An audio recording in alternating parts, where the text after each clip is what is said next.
10-12 सवाल, और current economics से 10-12 सवाल, और कुछ उसी में करंट अफेयर्स में जुड़े होते हैं।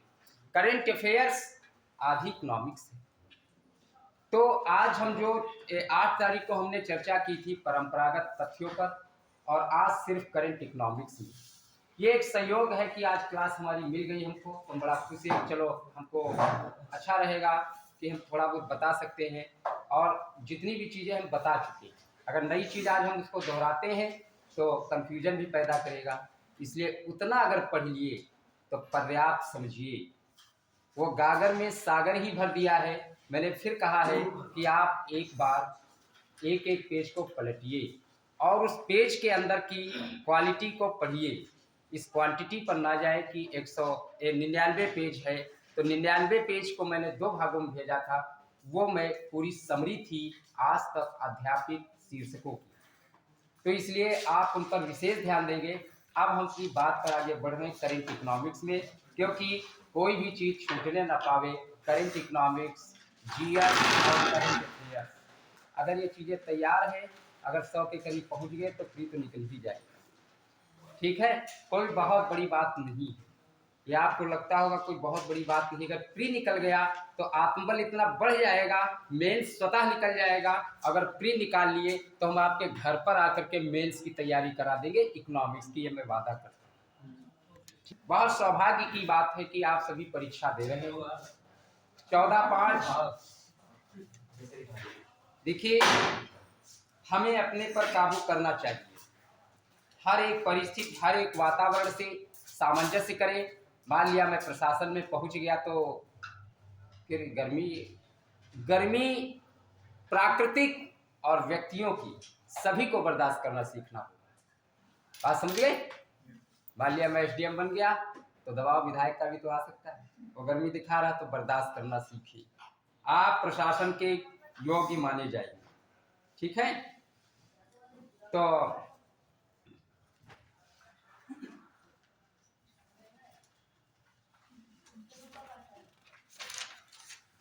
बात चालू करूं?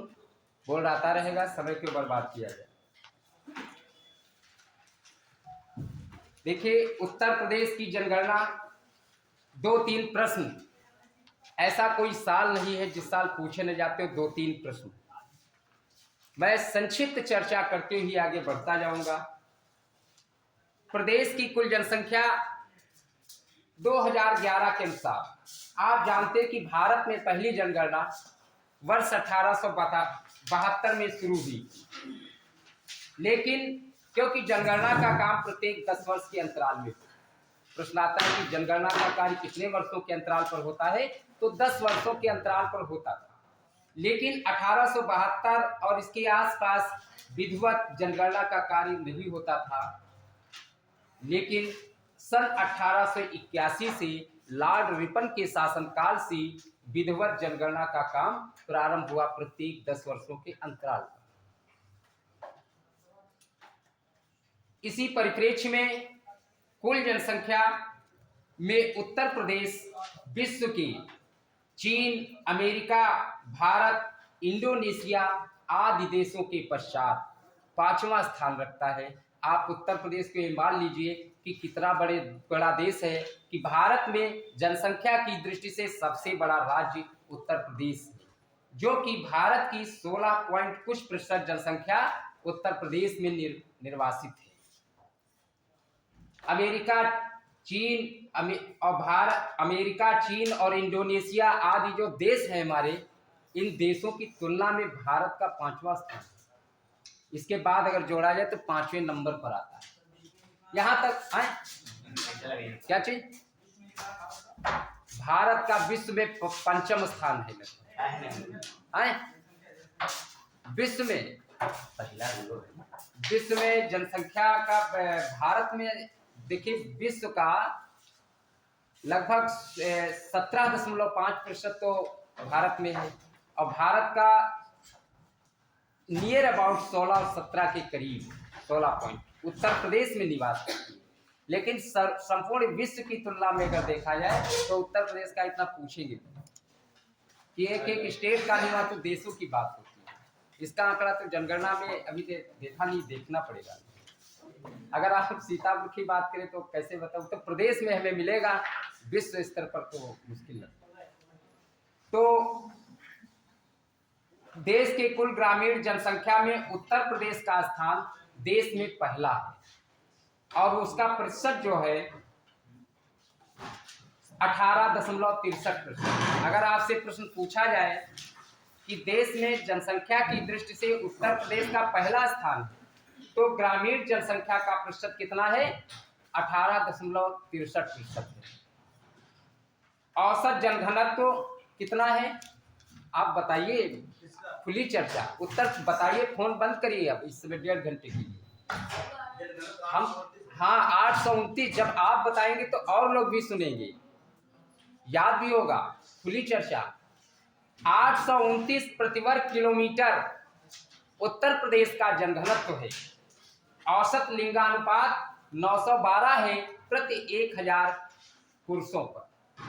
जो जनघनत्व है 912 है प्रति 1000 पुरुषों पर, 912।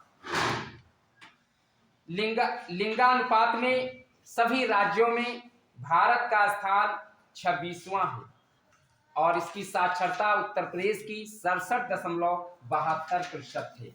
उत्तर प्रदेश की साक्षरता 67.72% है। सर्वाधिक व सबसे कम जनसंख्या वाला जिला, उत्तर प्रदेश की मैं बात करूं तो सर्वाधिक व सबसे कम जनसंख्या वाला जिला कौन सा है? प्रयागराज सर्वाधिक जनसंख्या वाला जिला है ना, और महोबा सबसे कम जनसंख्या वाला जनपद है। इसके बाद में सर्वाधिक जनघनत्व वाला जिला कौन सा है?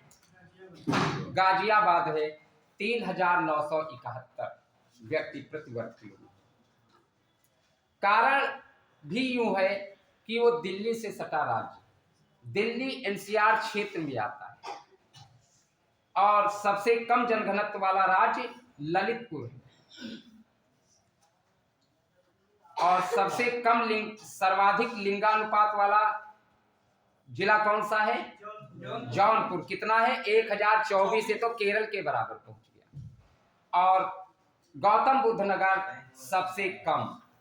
जब आप बोल रहे हैं तो इसका मतलब ये होता है कि आप घर पर पढ़ रहे हैं, बहुत मेहनत कर रहे हैं। इसमें कुछ छात्र ये बात हमको बताते हैं बाद में चुपके से, और तुम लोग जानते हो कि गुरुजी को बताते नहीं है।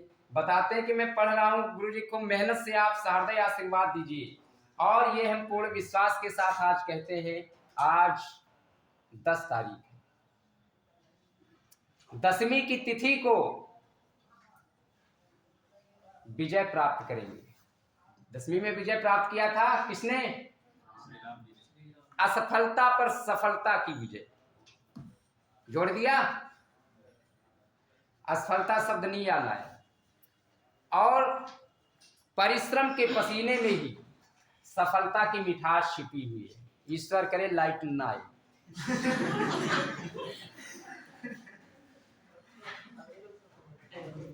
तब पता चलेगा कि ये परिश्रम और ये पसीना खारा है कि मीठा है ना, और तब उसका स्वाद अच्छा महसूस होता है।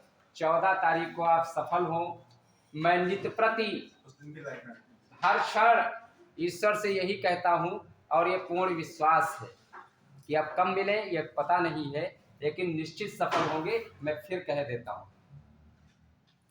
कुछ ऐसी आन-बान होती कि सफल हो जाएंगे।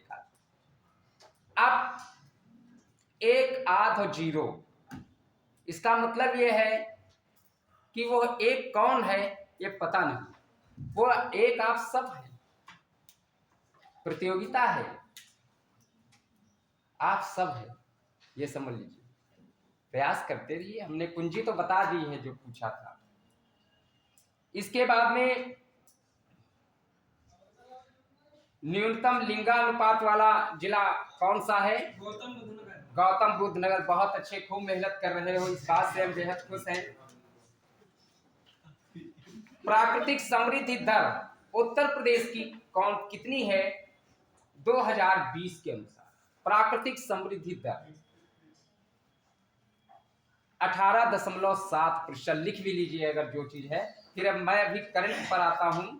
यह जनगणना और नगरीकरण आप लोग पढ़ चुके हैं, लेकिन थोड़ा बहुत 2-3 सवाल आते जरूर है, और आप घर पर पढ़ने, मैंने उसमें भेजा है तो, और एक पास में है, और प्रश्न अवश्य आएगा, इसको बिल्कुल लिख लीजिए कागज, ये भी लिख लीजिए कि आएगा, ये हमने कहा है बात। जनसंख्या और नगरीकरण से 3 प्रश्न अवश्य आएंगे। कि प्राकृतिक समृद्धि दर 18.7% और मातृत्व मृत्यु दर वर्ष 2020 के अनुसार 167 थी। इसके बाद में शिशु मृत्यु दर, बहुत इंपॉर्टेंट प्रश्न है। 2020 के अनुसार अगर शिशु मृत्यु दर की बात करूं तो 38 प्रति हजार, 1000 पर 38 शिशुओं की मृत्यु हो जाती है, 38 प्रति हजार। और जन्म दर की मैं बात करता हूं तो 25.1%। यह प्रश्न राज्य की परीक्षा की दृष्टि से अत्यंत महत्वपूर्ण है, यह आप भी जानते हैं कि जन्म दर 2020 के अनुसार 25.1 प्रति हजार और मृत्यु दर वर्ष 2020 के अनुसार 6.5 प्रति हजार, यानी जो मृत्यु दर है वो 1000 पर 6.5 की मृत्यु हो जाती है। और एक चीज मैं बता दूं, जो आंकड़े दिए होते हैं, आप जानते हैं कि इकोनॉमिक्स में सांख्यिकी है, सांख्यिकी अनुमानों और संभावनाओं का विज्ञान है। प्रोफेसर बॉडिक्टन ने कहा यहाँ पर अनुमान है, और ये अनुमान सही भी होते हैं और गलत भी होते हैं, क्योंकि ये जनगणना का काम एक दिन में नहीं होता है। सरकार को पता है इसमें बहुत समय लगता है, टाइम लगता है 10 साल, इसीलिए अंतर दिया गया है। तो ये अप्रॉक्सीमेटली होता है। मान लिया परीक्षा में 6.6 आ जाए तो वहां पर आप ये ना कहीं गलत है, हो सकता है किताब में भी अलग अलग लिखे होते हैं आखिर, है ना। इसीलिए कहा जाता है प्रमाणित और उच्च कोटि की किताबें पढ़ना चाहिए। इसके बाद में करंट इकोनॉमिक्स में आप जानते हैं कि बहुत प्रश्न पूछे जाएंगे।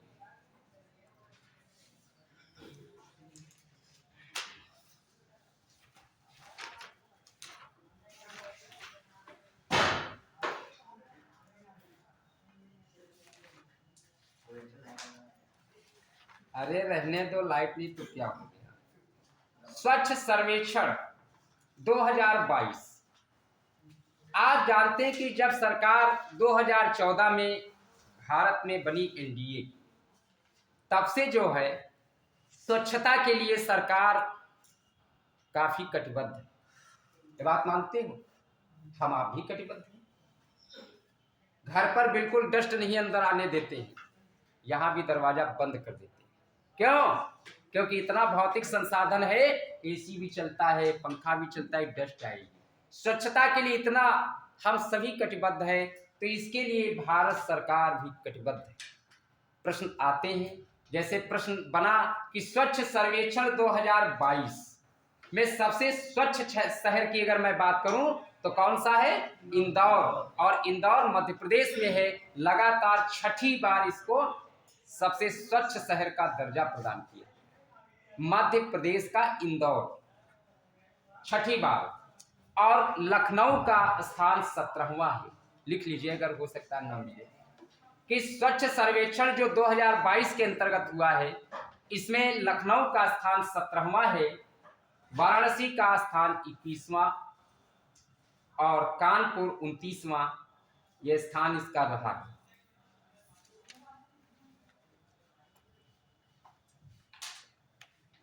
लिख लिया?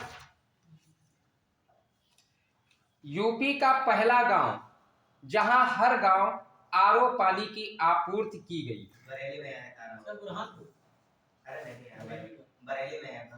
हरतौल। ये पढ़ा है इसी नोट से? नहीं, पहले से पढ़े। अच्छा ठीक है, कोई दिक्कत नहीं, ये भी पढ़े तो किताबों से ही है, हम भी किताबों से ही पढ़े, कहीं हम अलग से नहीं लाए। हैप्पीनेस पार्क स्थापित होगा कहां पर? लखनऊ में। हैप्पीनेस पार्क कहां पर स्थापित होगा? लखनऊ में स्थापित होगा। इसके बाद में यूपी ग्लोबल इन्वेस्टर समिति 2023 बहुत महत्वपूर्ण है उत्तर प्रदेश की परीक्षा की दृष्टि से। कारण ये है, अभिषेक कुमार सिंह कल शौर्य चक्र से सम्मानित किए गए हैं। वो हमारे कॉलेज के विद्यार्थी रहे, पड़ोस के रहने वाले हैं। शौर्य चक्र से राष्ट्रपति महोदया द्रौपदी मुर्मू जी ने किया है। जब आगामी कोई परीक्षा होगी तो प्रश्न पूछा जाएगा, ठीक है, कि शौर्य चक्र से सम्मानित। तो आपका जनपद सीतापुर बहुत गौरवशाली जनपद है, इसमें कोई दो राय नहीं। और आप सभी, मेरा सीतापुर टॉपर है और इसमें से प्रदेश में भी टॉप करेंगे। प्रदेश की परीक्षाओं में ये बात बिल्कुल तय मान लीजिए, वो सिर्फ आपकी परीक्षा। खुशी में आंसू आते हैं, तुम्हें बताए देते हैं, खुशी में आंसू आते हैं। अगर आपको पता चले कि मैं प्रदेश की परीक्षा में टॉप कर गया हूं तो आप हंसेंगे नहीं इस समय। ये इसको बिल्कुल तय मान लो। ऐसा कुछ भावुक क्षण होता है कि आंसू आ जाते हैं, है ना। और आप ये सोचें कि वो शख्स आप ही हैं। आप, टाइम है आपके पास, मटेरियल भी है। अगर न ज्यादा कुछ पढ़ पाए तो जो मैंने भेजा है उतना ही पढ़ लें। मैंने फिर कहा था, परिश्रम व्यर्थ नहीं जाएगा। बस परीक्षा भी होगी, पेपर भी होगा, आप पढ़ भी रहे। सेम टू सेम भले न हो, लेकिन मिलता जुलता सब वही मिलेगा, है ना। आप पढ़िए।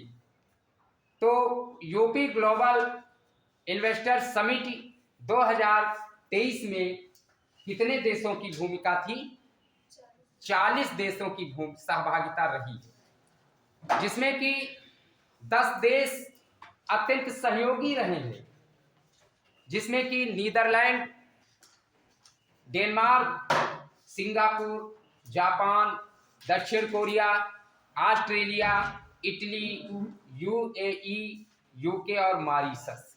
मॉरिशस तो बहुत अच्छा देश है, वहां पर भी समुद्री भोजन, बनारस मथुरा जैसी गलियां हैं, अयोध्या जैसे नगर हैं, ठीक है, मॉरिशस। तो ये इन्वेस्टर समिट 10 से 12 फरवरी 2023 को लखनऊ में आयोजित हुआ। उत्तर प्रदेश के का ऐतिहासिक क्षण था। आर्थिक दृष्टि से अर्थव्यवस्था में एक नया अध्याय था, क्योंकि जिस प्रकार से बजट हमें बहुत कुछ लाता है, तो उसी प्रकार से हमारा उत्तर प्रदेश में इन्वेस्टर समिट बहुत कुछ प्रदान करता है।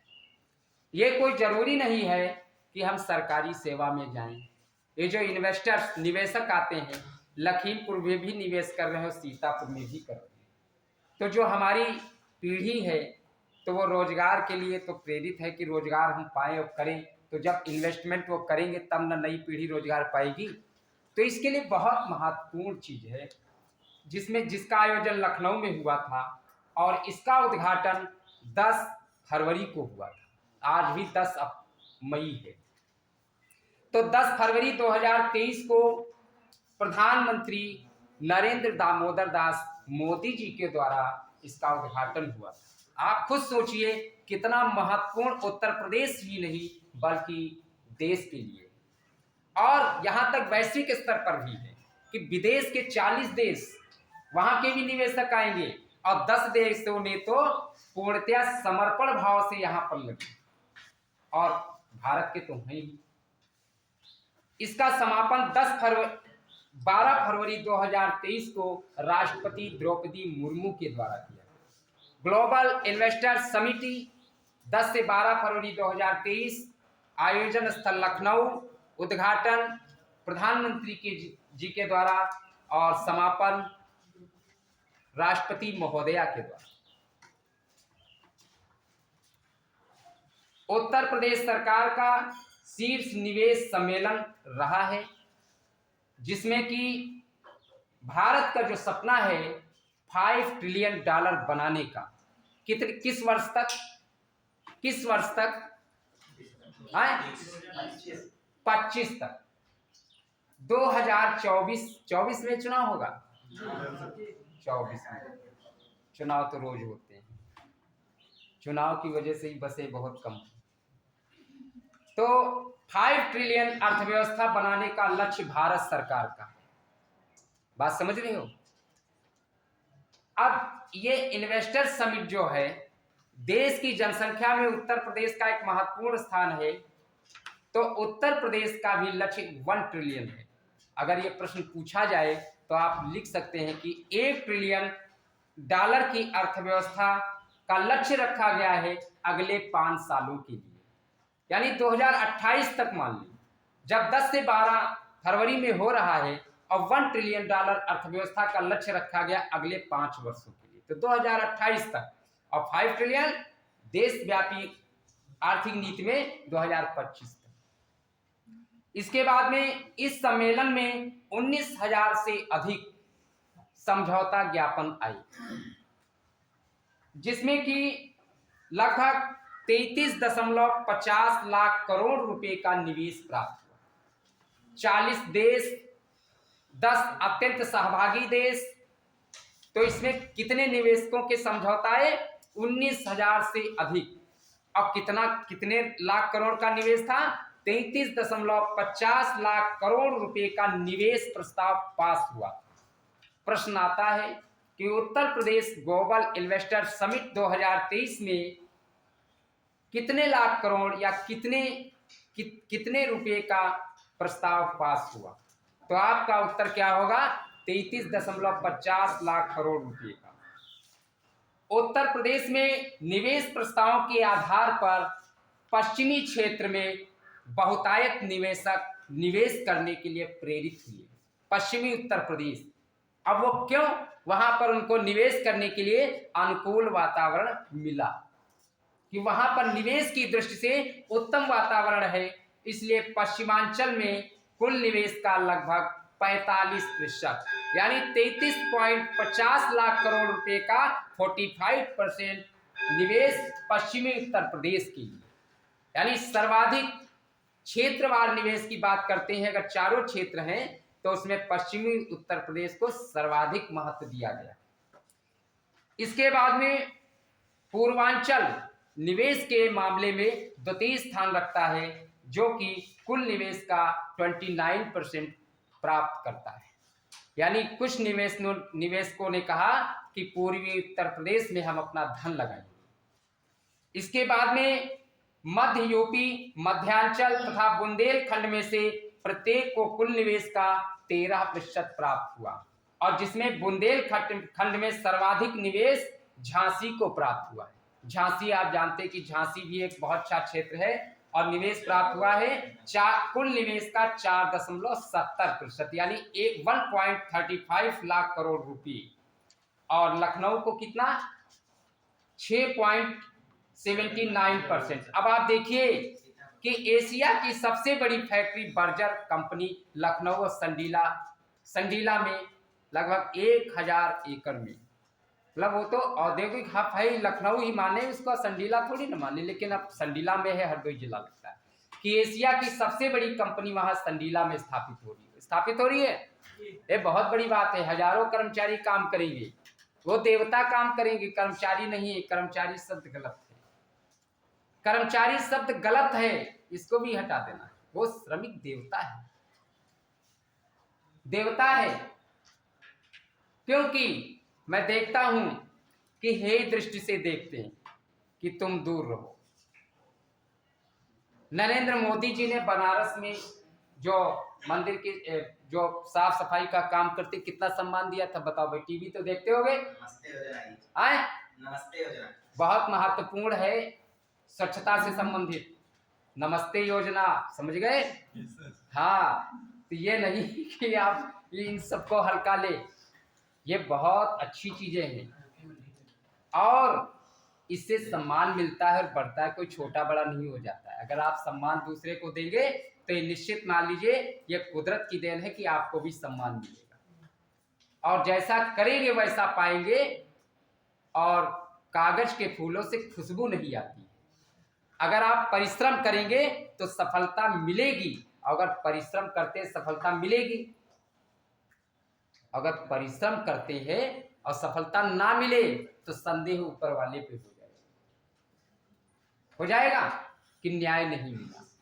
तो इसलिए जब आप सच्चे मन से परिश्रम करेंगे तो सफलता निश्चित मिलेगी। मंदिर कभी मत जाए पूजा करने, लेकिन सबसे बड़ी पूजा है कि अपने घर में माता पिता की सेवा और रुचि और लगन के साथ अपने कर्तव्य को निभाएं। ये सबसे बड़ी पूजा है। हम इसके विरोधी थोड़ी ना, हम तो दिन भर जाते हैं। ये सही मैं बताऊं, मेरा ज्यादातर समय उसी में बीतता है, बिल्कुल घर के जस्ट सामने। कल भी पूरा दिन लगा है, सो नहीं पाते हैं, ये इतना ये तक है। अरे हम लोग तो ये करते रहते रात दिन, रात दिन 11 बजे के बाद 1 बजे तक पूजा बड़ी फलीभूत रहती है। और एक चीज बता दी, जब तुमने पूजा की बात की है, मैं खुद बताता हूँ, मैं शिक्षक हूँ आपका। मैं जब बीएड कर रहा था तब बहुत परेशान था, क्योंकि ऐसी कुछ पारिवारिक स्थिति थी। आज आखिरी क्लास है, मैं बता ही देता हूँ। मैं समझ नहीं आ रहा था मैं क्या करूँ। उत्तर प्रदेश में 1702 रैंक मेरी आई थी बीएड एंट्रेंस में, गवर्नमेंट कॉलेज से किया है, बहुत मामूली फीस, इससे भी कम, और नंबर बहुत ज़्यादा नहीं मिल पाए जो टारगेट के अनुरूप, 70%। बहुत है, चलो सरकारी कॉलेज, टारगेट तो 80 का था, 70 मिल रहा है, कोई बात नहीं। सब कुछ किया, रात को पढ़ते थे 1 बजे के बाद। अब आप सोचिए, दिन में खूब शोर शराबा सब कुछ होता है, अब पढ़ने वाले इलाहाबाद में तैयारी। मैं भी 13 तारीख को इलाहाबाद जब गया था इंटरव्यू देने, तब मैं एक हॉस्टल में रुका था जानबूझकर, वहाँ 10 परीक्षार्थी थे। मोहल्ला नोट है, फोन में पड़ा होगा, भूल गए। अच्छी बात है, वो प्रयागराज स्टेशन के आगे बहुत सारी IIT कोचिंग और ये सब बहुत हर घर में है। तो वहाँ पर रुके तो देखे कि दिन में सो रहे और रात को पढ़ रहे, 12-1 बजे के बाद, और 4-5-6 बजे तक पढ़े, 6 बजे तक पढ़े और फिर सोने लगे। इस तरह से पढ़ाई का तरीका बनाइए, समझ गए। अब भारत की तरीके से सेवा में लग जाइए किताबों की, क्योंकि जीवन का मार्ग किताबों से होकर गुजरता है। ये बात बिल्कुल सत्य है। किताबें में बहुत कुछ देती हैं, हम ले नहीं पाते।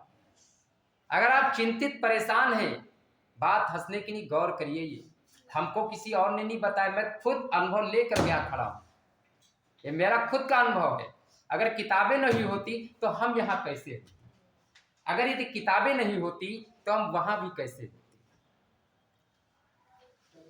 कुछ इसका खेल होता है कि 19-20 हो जाना और वंचित रह जाना, लेकिन ये कब तक अंततोगत्वा सफल करा के मानेगा।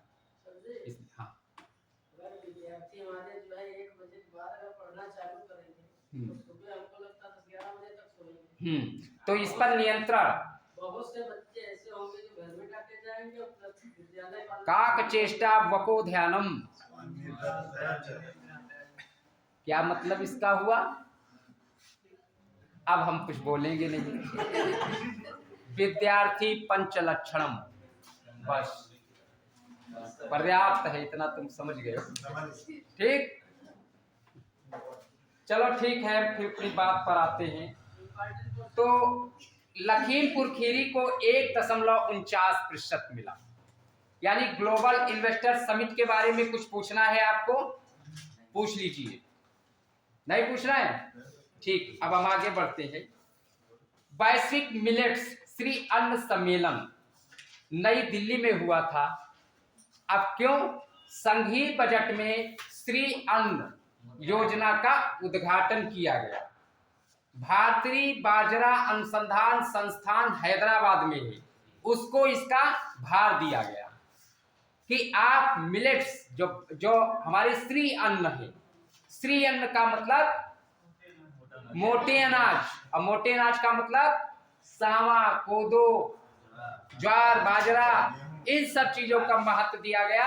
और इसके पीछे भी ये तर्क था, यूं ही नहीं बजट में दे दिया गया कि ये मोटा अनाज स्वास्थ्य और पोषण की दृष्टि से भी उत्तम है, तो मेरे देश की जनसंख्या स्वस्थ भी रहेगी और अच्छे पोषण में पलेगी, कि कुपोषितों की भी संख्या कम होगी।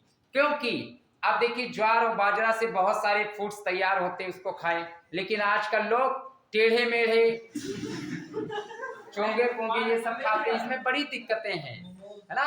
मोमोज, पिज्जा 60 दिन का सड़ा आटा। ठीक, तो इस तरह से इन तर्कों को देखते हुए श्री मिलेट्स अन्न योजना बजट में इसका प्रस्ताव रखा गया और पूरे देश में सभी को श्री अन्न का सम्मान और उदर का सम्मान करने के लिए प्रेरित किया गया। तो ये बात रही श्री अन्न की। इसके बाद में कुछ मैं प्रश्न पूछूं कि बताऊं? पूछें।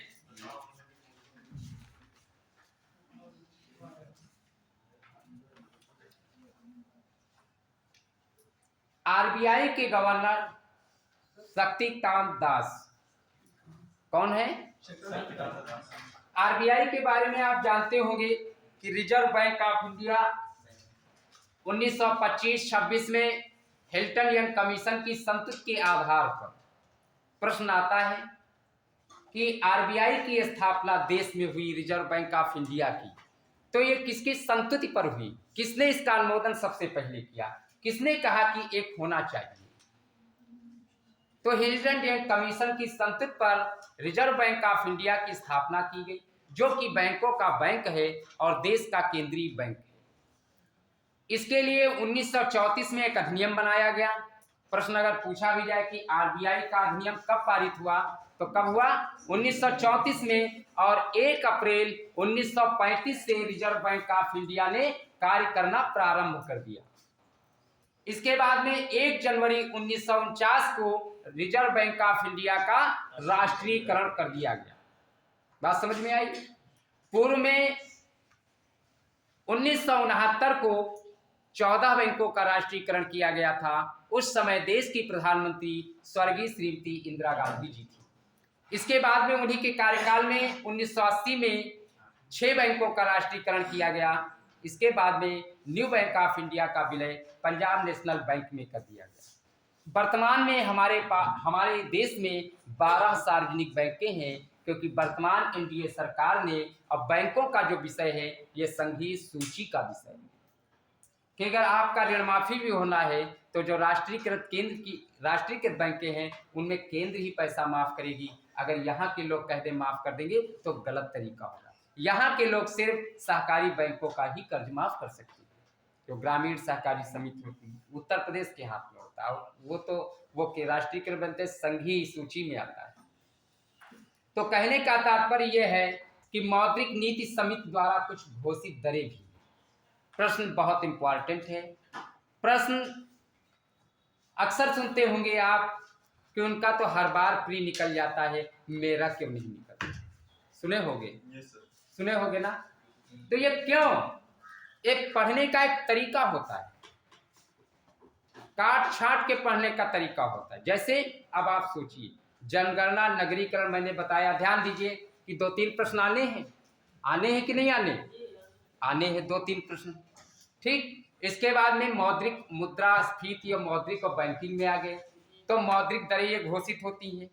जैसे पूछ दिया जाए कि इस समय बैंक दर कितनी है, बिल्कुल महत्वपूर्ण चीज है ये। तो 6.75% बैंक दर है इस समय। SLR 18% है। रेपो रेट, ये दरें सिर्फ याद रखिए, दिमाग में रखिए। अब इस पर विस्तार तो हम पहले कर चुके, इसकी आवश्यकता मैं नहीं समझता हूँ। बहुत सारी चीजें हम तो रोज भेज देते थे, लेकिन करंट चीज इसको दिमाग में जरूर रखें कि रेपो रेट इस समय 6.50% है, बैंक दर 6.75% है, और SLR वैधानिक तरलता अनुपात 18% है। कितना है? और CRR 4.50% है। जो छात्र ग्रुप में नहीं जुड़े हैं उनके लिए तो समस्या हो सकती है, वो नहीं जुड़े हैं तो जुड़ जाए, क्योंकि बहुत सारे शिक्षक भेजा करते तो उससे उनको लाभ मिल सकता है।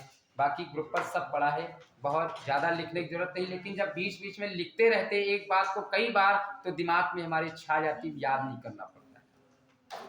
ये हुआ हमारी बैंक की दरें, मौद्रिक नीति वक्तव्य 2023-24 के अनुसार। इसके बाद में भारत का पहला म्यूनिसिपल बॉन्ड इंडेक्स कौन सा है? निफ्टी। यह करंट इकोनॉमिक्स का प्रश्न है। निफ्टी, इसके बाद में Paytm payments bank, Paytm payments bank UPI light launch करने वाला पहला बैंक बना। यूपीआई लाइट राष्ट्रीय भुगतान निगम लिमिटेड के द्वारा समर्थित भुगतान की सुविधा है। पेटीएम पेमेंट्स बैंक, ये नाम है Paytm payments bank, UPI light launch करने वाला देश का पहला बैंक बना है और इस पर आधिपत्य एनपीसीआई का है। बस सीधे इतने याद रखो। इंडिया स्किल्स रिपोर्ट, ये जो दक्षता रिपोर्ट 2023 की भारत की जारी हुई है, इसमें सर्वाधिक नियोजन गतिविधि की संभावना वाले 3 राज्य रहे हैं। पहला है महाराष्ट्र, कर्नाटक और दिल्ली। स्किल्स के लिए आप जानते हैं कि महाराष्ट्र पीछे नहीं है, बेंगलोर कर्नाटक आईटी सिटी है और दिल्ली भी पीछे नहीं। यहाँ पर सर्वाधिक नियोजन की गतिविधि की संभावनाएं पर्याप्त हैं और अधिक है। और नियोजनीयता की मैं बात करता हूं तो उत्तर प्रदेश का पहला स्थान है नियोजन की दृष्टि से। एक तो सबसे बड़ा राज्य है और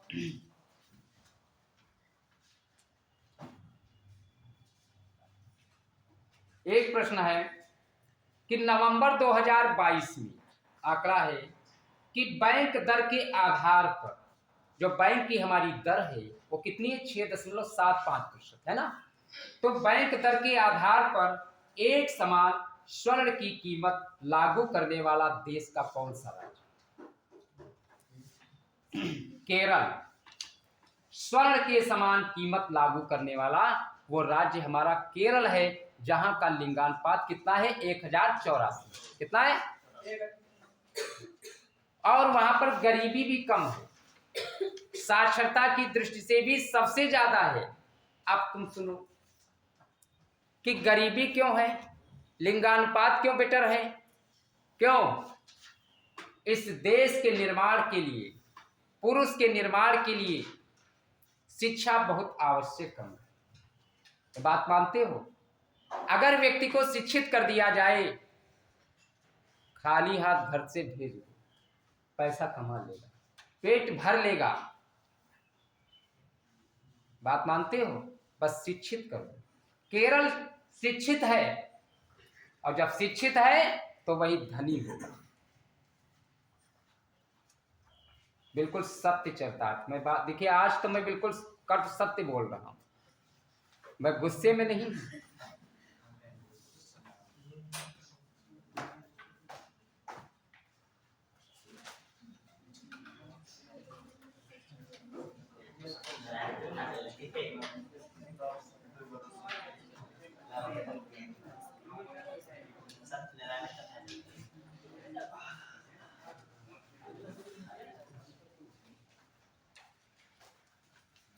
इसमें बहुत महत्वपूर्ण चीजें हैं, आप पढ़ते रहिए। तो भारत में अगला प्रश्न है, आयात निर्यात और सब कुछ इसमें शामिल है कि भारत में बुलियन आयात का प्रवेश द्वार, भारत में बुलियन आयात का प्रवेश द्वार इंडियन इंटरनेशनल बुलियन एक्सचेंज कि भारत में बुलियन आयात का प्रवेश द्वार कौन सा है? बुलियन आयात का प्रवेश द्वार, बुलियन आयात का प्रवेश द्वार। प्रश्न बहुत इंपॉर्टेंट है कि बुलियन आयात का प्रवेश द्वार Indian international bullion exchange IIBX,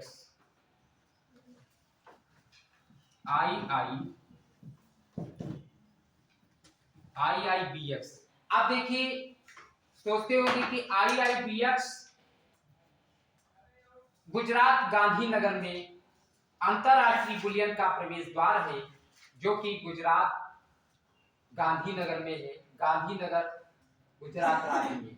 ठीक, IIBX की नियामक यानी रेगुलेटरी IFSCA है, कहने का मतलब अंतरराष्ट्रीय वित्तीय सेवा प्राधिकरण, यानी बुलियन आयात का प्रवेश द्वार IIBX है और इसकी रेगुलेटरी संस्था IFSCA है।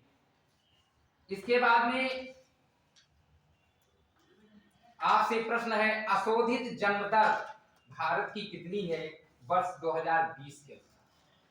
बताइए, कोई भी विद्यार्थी बताए अशोधित जन्म दर, क्योंकि सब पढ़ाया हुआ है आपको। 19.5%, 19.5%, 19.5।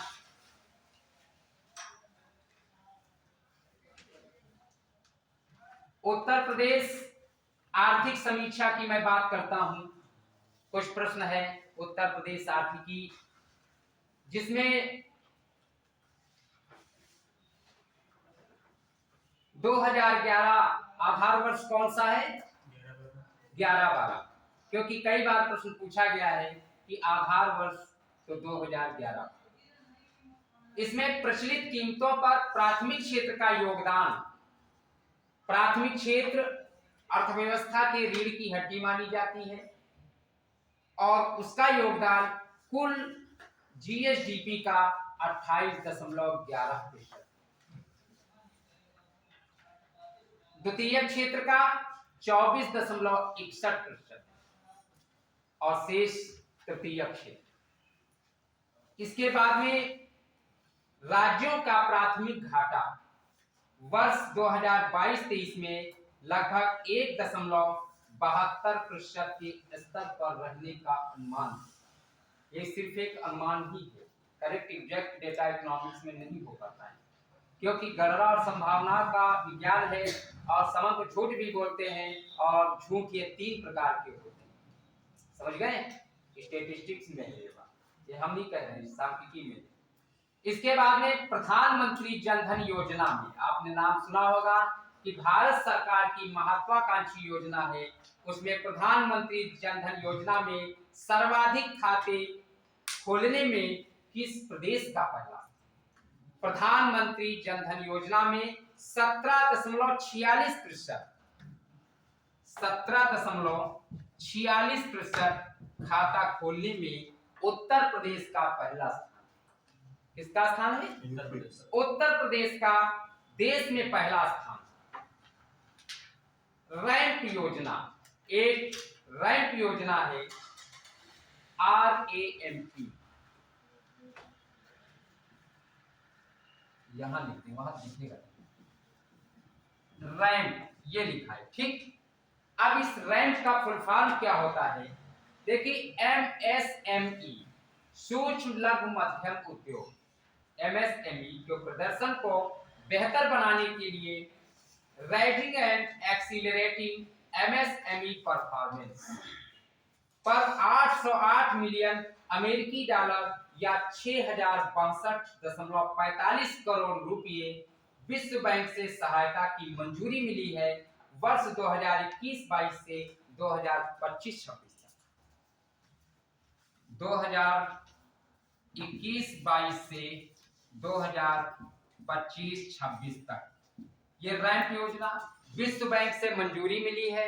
अब ये किस रैंप योजना किससे संबंधित है? MSME, सूक्ष्म लघु मध्यम उद्योग के को बेहतर प्रदर्शन करने के लिए रैंप योजना चलाई गई है कि ये उद्योग भी बेहतर प्रदर्शन करे, इनका प्रदर्शन उच्च कोटि का हो। इस हेतु विश्व बैंक ने 6062.45 करोड़ रुपए की सहायता की मंजूरी दी। प्रश्न यहां पर यही अच्छा बनता है कि ये रैंप योजना किससे संबंधित है? सूक्ष्म लघु मध्यम उद्योग से संबंधित है। कितने वर्ष के लिए? 5 साल के लिए। 6062.45 करोड़ रुपए की सहायता किसके द्वारा? विश्व बैंक के द्वारा।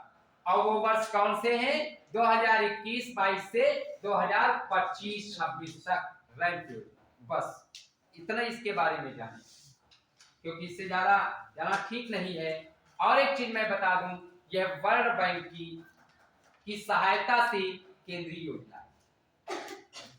वर्ल्ड बैंक की सहायता से केंद्रीय योजना है। यह करेंट इकोनॉमिक्स का प्रश्न है। इसके बाद में मनरेगा रोजगार सृजन की देश की महत्वपूर्ण महत्वाकांक्षी योजना है।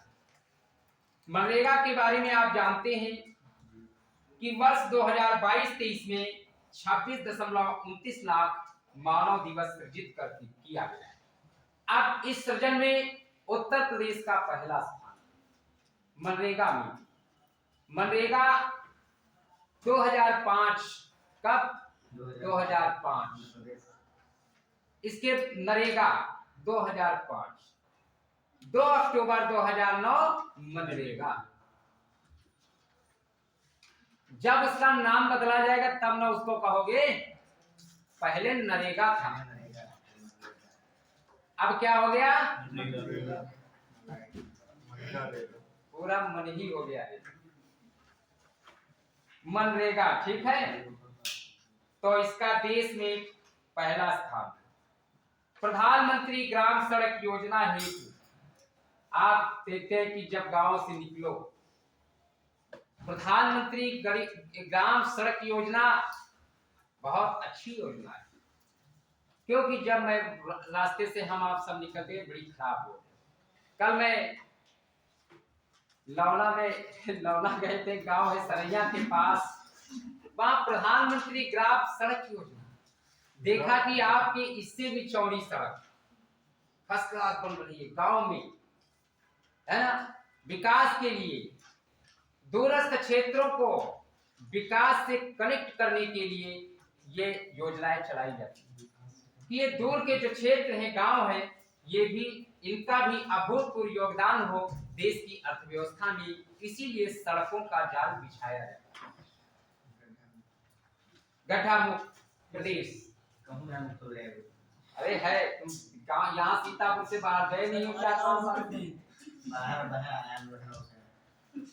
इसके बाद में प्रोजेक्ट अलंकार आपने भी देखा, विजय किरण आनंद जी प्रदेश के महानिदेशक शिक्षा आए थे, यहाँ भी आए थे ना। तो एक नई बात पता कर गए, पहले भी होता था लेकिन अलमारी में रखी किताबों को की अर्थियों पर पहुंचा दिया इसने। मोबाइल मैं गलत कह रहा हूं? बिल्कुल सही पहुंच गई अर्थी, कोई नहीं पूछ रहा है, बड़ी गलत बात। जिसको देखो यहाँ पढ़ रहे हैं फिर भी खोले चला अब इसी पढ़ रहे हैं। और बिना गुरुम ज्ञानम न भवति, ज्ञानार्थ तपम व्यर्थम, ज्ञान के लिए तपस्या बेकार है। नदी के किनारे पालथी मारकर बैठ जाओ, क्योंकि गुरु के बिना ज्ञान नहीं। तो सर महावीर और इनको सबको कैसे हो गया कि पेड़ के नीचे बैठ गया? उनका भी कोई गुरु था, और वो गुरु इससे भी गुरु, ये भी मेरा गुरु हो सकता है। जब कोई गुरु नहीं मिलता है, भगवान सूर्य की किरण, भगवान सूर्य की किरण ये आपको सिद्धि दे सकती है। बिल्कुल सत्य में कहता हूँ, अगर आप एक घर में जो दीपक जलता है पूजा करते हैं, वहां पर कोई देवता मुझे नहीं दिखता है, लेकिन ये दीपक प्रज्वलित करके हम साक्षात देवता उसको अग्नि को मानते हैं। और अगर एकटक मैं देखता रहता हूँ, वो मेरा गुरु से। तो कोई जरूरी नहीं है उनको कैवल्य की प्राप्ति हुई एक बोधि वृक्ष के नीचे, तो उनको भी एक गुरु के रूप में घास का चिंता। ऐसा नहीं है कि उनका कोई गुरु नहीं है, उनका भी एक गुरु है ना। ये कोई जरूरी नहीं है कि लौकिक रूप में जो दिखे वही गुरु है, पढ़ा के चले जाए तो। उनका गुरु समाज होता है, समाज को सिखाने के लिए वो वहां पर ऐसा करते, समाज गुरु होता है। कोई व्यक्ति इतना परेशान हो जाता है, समाज सिखा देता है कि तुम IAS बन जाओ, खूब रात दिन मेहनत करते हो IAS बन जाते हो। मैं गलत नहीं कह रहा हूँ, बहुत सारी प्रतिभाएं हैं। अब मैं यहाँ पर किस चीज का मैं बखान करूँ? करना ठीक नहीं है, कर दे। मैं कक्षा 6 में था, हमारे भाई साहब इस समय एडीएम है नवाबगंज बरेली, श्री राजीव कुमार शुक्ल। लेकर मिल जाएगा, गूगल पर देख लो माहौल। तो मेरे पास एक टूटी हुई साइकिल तब भी थी और आज भी, ठीक। और आज भी वो बेचारे बेहद ईमानदार अफसरों की सूची में कि खुद का घर नहीं बनवा। अब आप सोचिए, एडीएम वास्तविक बात बता, खुद का घर नहीं बनवा। अब आप सोचिए कितने ईमानदार। आशीष अनल का नाम सुना होगा, देश के प्रख्यात कवि, लखीमपुर की वीर रस में आप जाइए तो मिल जाएगा। तिवारी सुने होंगे, अब बहुत सारे लोग नाम सुनोगे, लेकिन इनका बहुत छोट के है और सब बहुत गरीबी से पले हो आगे बढ़े। समाज ने इनको सिखाया, समाज ने आगे बढ़ा। कभी नहीं सोचे थे कि मैं इस पर तो ये ऐसी बात नहीं है, समाज भी गुरु होता है। तो अपनी बात पर आइए, क्योंकि आज समय समाज सीखने का नहीं है, आपके अपने कर्म क्षेत्र का है, क्योंकि बहुत सारे लोग यहाँ पर सीखने आए, पढ़ने आए हैं। तो अगली बात मैं उत्तर प्रदेश बजट की भी करता हूं। उत्तर प्रदेश में बेरोजगारी दर 4.2% और उत्तर प्रदेश राज्य की जीएसडीपी की वृद्धि दर कितनी अनुमानित है, बताइए। तुम्हारा दिमाग कहाँ है? उत्तर प्रदेश राज्य की जीएसडीपी की वृद्धि दर कितनी प्रतिशत है? 19%। वो तो 4.2% बेरोजगारी दर है। और एक बात मैं प्रिय विद्यार्थियों बता दूं,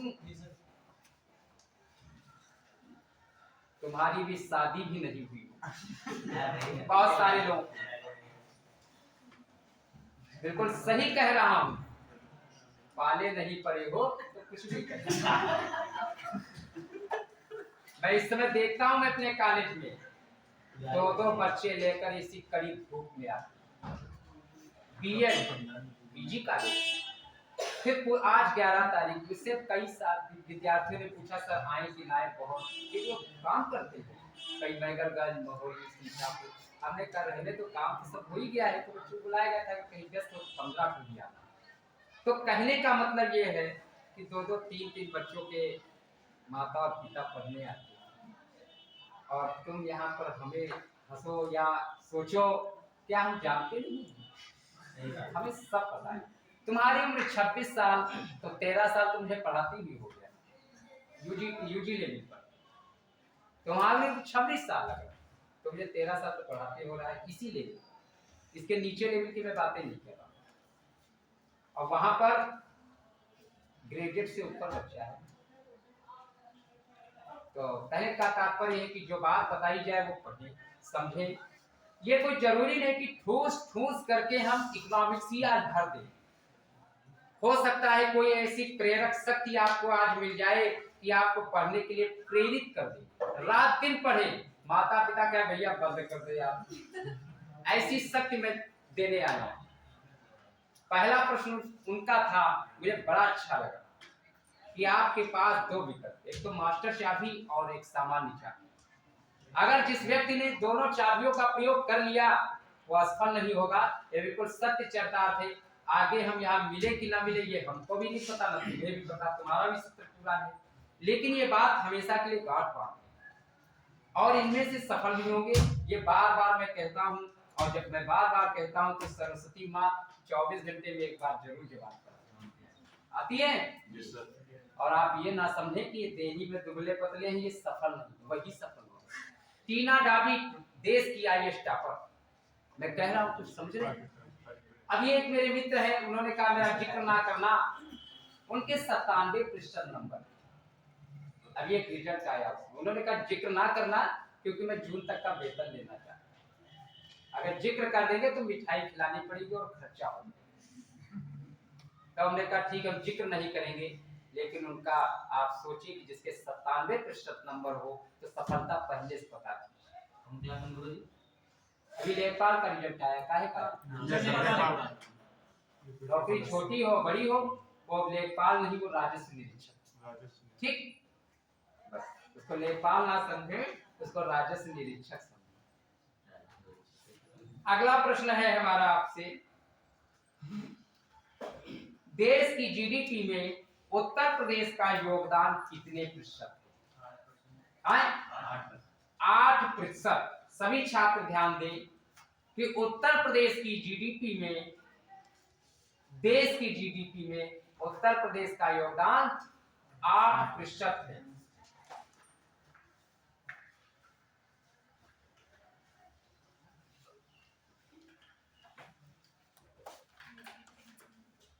परिश्रम इतनी करते हैं आप लोग कि अब पसीना किसी के नहीं बहता, मानते हो? ये होता है, थोड़ी देर तो संघर्ष करना ही पड़ता, फिर तो आराम पूरे जीवन है। या तो 30 साल तक सो ले, तो 30 साल के बाद आराम। विकल्प दोनों है इस दुनिया में सबके पास, इसका प्रयोग करना होता है। इसके बाद में आयात और निर्यात की मैं बात करता हूं, एक्सपोर्ट और इंपोर्ट। 21-22 के अनुसार आयात की दृष्टि से शीर्ष 5 देश में 3 देश बताइए, दिमाग पर जोर दें। आयात का मतलब जो चीज बाहर से यहां आती है, और निर्यात का मतलब जो चीज हम यहां से बाहर भेजते हैं। अब आयात की दृष्टि से शीर्ष 5 देशों में पहला स्थान चीन का। अब मैं कहता हूं चाइना सामान का पूरा विरोध कर दो, और सारी घर में चीज चाइना ही धरी, ये भी पिटारा चाइना रखे हो आप। अब विरोध रात दिन कर रहे हो, भाई क्या बताएं, रात दिन विरोध कर रहे हो पानी पी कर, इससे कुछ नहीं होता है। उनको इतना आर्थिक रूप से मजबूत कर रहे हो, हम तो भाई विरोध कर रहे हैं। हम चाइना का नहीं रखते, मैं इंडियन।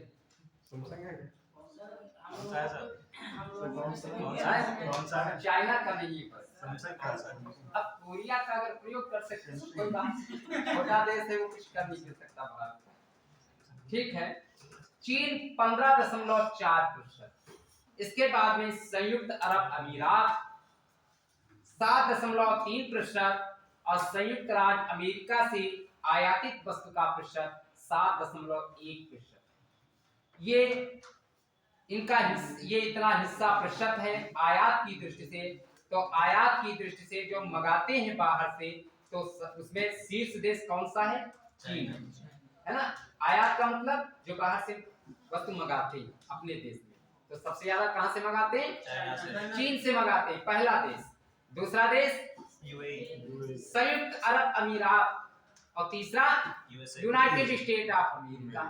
और निर्यात सर्वाधिक यूएसए 18.1%। संयुक्त अरब अमीरात इसके बाद में 6.7%। फिर चीन 5.0%, यानी वहां से मंगा लेते हैं, उन्नति भेजते कम है, 5% क्या ले। यहाँ तो वही दशा है, चाइना लाओ यूज एंड थ्रो फेंको, बिगड़ गया चाइना बनने वाला। तो भारतीय वस्तु का प्रयोग करें, स्वदेशी वस्तु।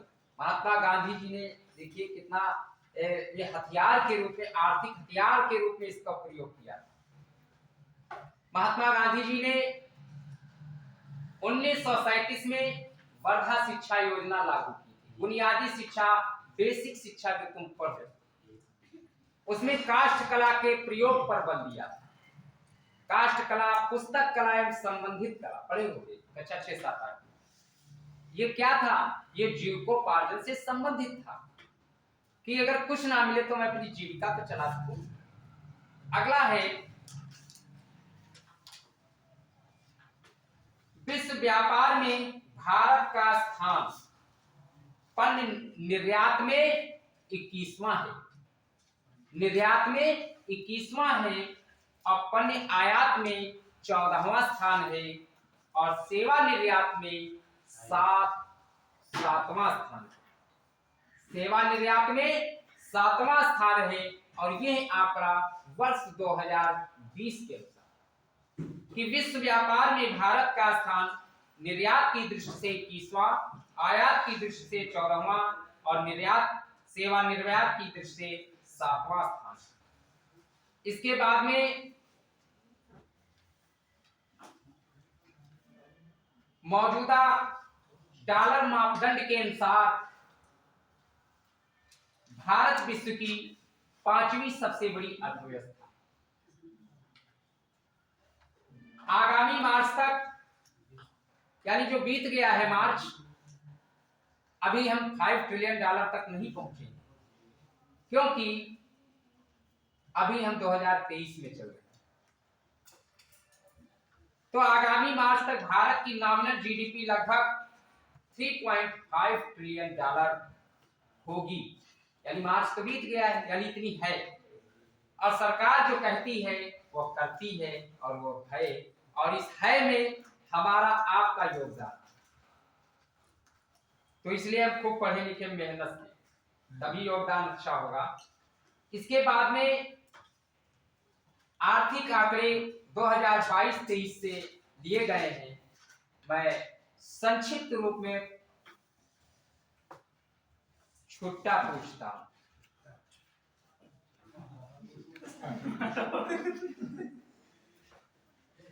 वो बाबा जी ने कहा अगर 3 रुपया 87 न घुमाए तो 87 रुपया किराया, तो उनके पास बैग था, कहा कि कंडक्टर को ऐसे खींच लेंगे। तो हमने कहा छोड़ दो, टाफी खा लेंगे, क्योंकि पुराने लोग पैसा छोड़ते नहीं है, अब बहुत कायदे से गिनते। बस समझ गए, गिनना भी चाहिए, लेकिन एक बात मैं फिर बता देता, ये तुम्हारी भूल। जो विद्या का उपासक होगा लक्ष्मी नहीं होगी, तो लक्ष्मी का उपासक नहीं हो सकता है। ये मैं नहीं कहता हूं, वेद सुना।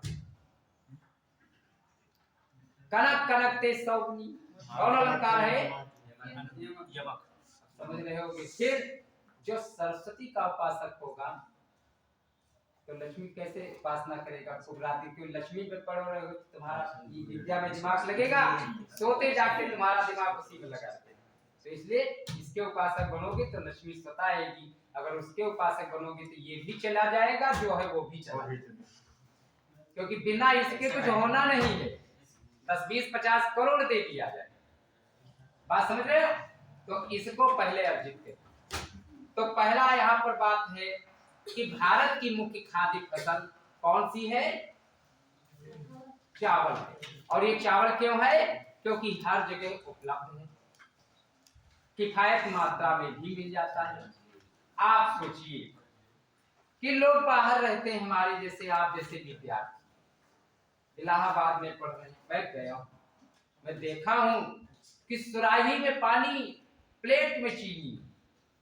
वो दिन याद करें, अब वो दिन नहीं आएगा, वो पीढ़ी नहीं है, वो जुटने वाले विद्यार्थी नहीं है। जब बच्चा पढ़ने जाता है तो वो है कहते हैं नहीं एटीएम लिए जाओ, जरूरत है निकाल लो, चिंता नहीं की सब। तब क्या था, घर से किराया मिला और चले गए, और कल खर्चा न करना, वापस। अब क्या है, अब तो हाल। तो इसलिए आप मेधावी बनिए, परिश्रम करिए, खूब पढ़िए, एक दूसरे का उपहास कभी ना करें, क्योंकि समय को किसी ने देखा नहीं है, कब कहां कौन पहुंच जाए। क्योंकि आज हम 50 लोगों में बोल तो गए, बाद में ऐसा न हो कि मुझे पश्चाताप करना पड़े, क्योंकि अभी तो प्रतियोगी। अभी मैंने एक बात की, कल प्रोफेसर प्रेम स्वरूप अवस्थी, छत्रपति साहू जी महाराज विश्वविद्यालय डीन फैकल्टी, बर्लिन यूनिवर्सिटी में संस्कृत पढ़ाया 5 साल। हमने पूछा भैया कहाँ? तो कहा कि इस समय सचिवालय में है, शिक्षा विभाग में। हमने कहा बधाई तो दिए, क्योंकि विशेष अफसर। तो अपर आयुक्त, तो हमने कहा ठीक है, बहुत जल्द ठीक है। अब क्यों? क्योंकि अच्छी डिग्री है, अब मिलना चाहिए ऐसे लोगों से, तभी तो ज्ञान मिलेगा। तो ये है कि एक दूसरे का ये भी नहीं कि ऐसे कहते वो कमजोर कोई नहीं होता, सब जोरदार होते, सब निकल जाते। समय आगे बढ़ाता है, तो आप एक दूसरे का उपहास ना करें, खूब मेहनत से पढ़ें। आज आपकी अंतिम क्लास है, आप कभी आते थे कभी नहीं भी आते थे, खूब अठलाते थे कि नहीं जाएंगे इकोनॉमिक्स, नहीं पढ़ेंगे। आज तो हो गई क्लास, सब कुछ हो गया और खुली चर्चा है। आपको कुछ भी पूछना है आप पूछ सकते हैं हमसे। और दूसरी बात, कोई भी व्यक्ति दुनिया में पूर्ण नहीं होता है। यदि मैं बताने में असफल रहता हूं तो ग्रुप तो जिंदाबाद। गूगल मैं आपको गूगल नहीं, मैं खुद सर्च करके बताऊं गूगल क्या होता है। गूगल कुछ नहीं दे पाएगा। जब रात दिन किताबों में जुटेंगे, ये 4 यहाँ रखी 2 घर रखी ऐसी, क्योंकि किताबें कभी बेचते नहीं हम लोग। और एक चीज मैं बता दूं, इस जनपद की सबसे बड़ी लाइब्रेरी हमारे कॉलेज में है। शायद तुम्हें नहीं पता, मैं तुम्हें बता दूं। 2 लाइब्रेरियन है। और नैक का नाम सुना होगा, राष्ट्रीय मूल्यांकन एवं प्रत्यायन परिषद, जिले में किसी कॉलेज में नहीं है इसका मूल्यांकन। ठीक, उस कॉलेज को नैक B+ ग्रेड मिला जो लखनऊ में सर जीडीसी को भी मिला है। जीडीसी को तो मिला है, अब मिला है, हमारे कॉलेज पहले मिला था। कहां से कॉलेज में मिला? 400 में 400 मिला। बहुत बड़ी लाइब्रेरी, बहुत दूर दूर से विदेशों की भी किताबें वहां मौजूद, तो बड़ी दूर दूर से बच्चे पढ़ने आते हैं। पीसीएस के तैयारी करने वाले, ऐसा नहीं तैयारी करने वाले परमिशन लेते कि अगर मिल जाए, जो गरीब बच्चे हैं तो हम लोग बहुत खुश होते हैं। और एक चीज मैं बता दूं, ऐसे बच्चों के लिए हर समय तैयार रखते हैं।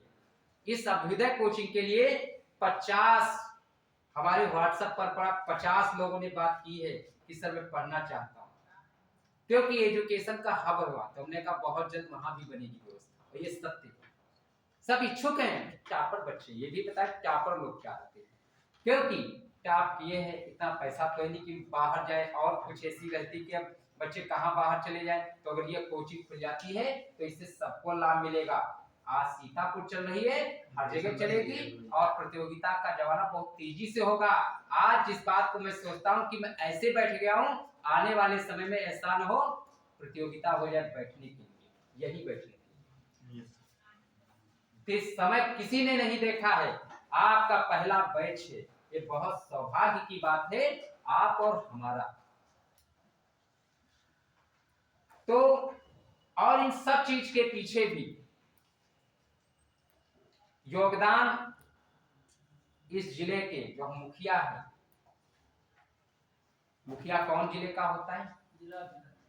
जिलाधिकारी, मुख्य विकास अधिकारी, और इन सब में पूर्णतया सहयोग करने वाले जिला समाज कल्याण अधिकारी महोदय, आपके विकास जी और वीरेंद्र सर, इन सबका बिल्कुल आत्मसमर्पित भाव से रहा है कि हम लोगों को भी इतना मनोबल और प्रेरणा मिली है कि पढ़ाने के लिए नए नए कंटेंट भी लाते रहे और अच्छा पढ़ाने का प्रयास किए हैं।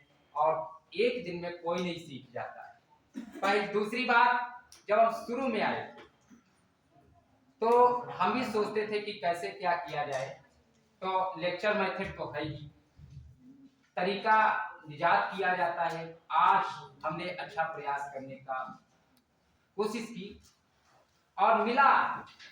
और 14 तारीख को परीक्षा भी है तुम्हारी, वो मेरी भी परीक्षा है।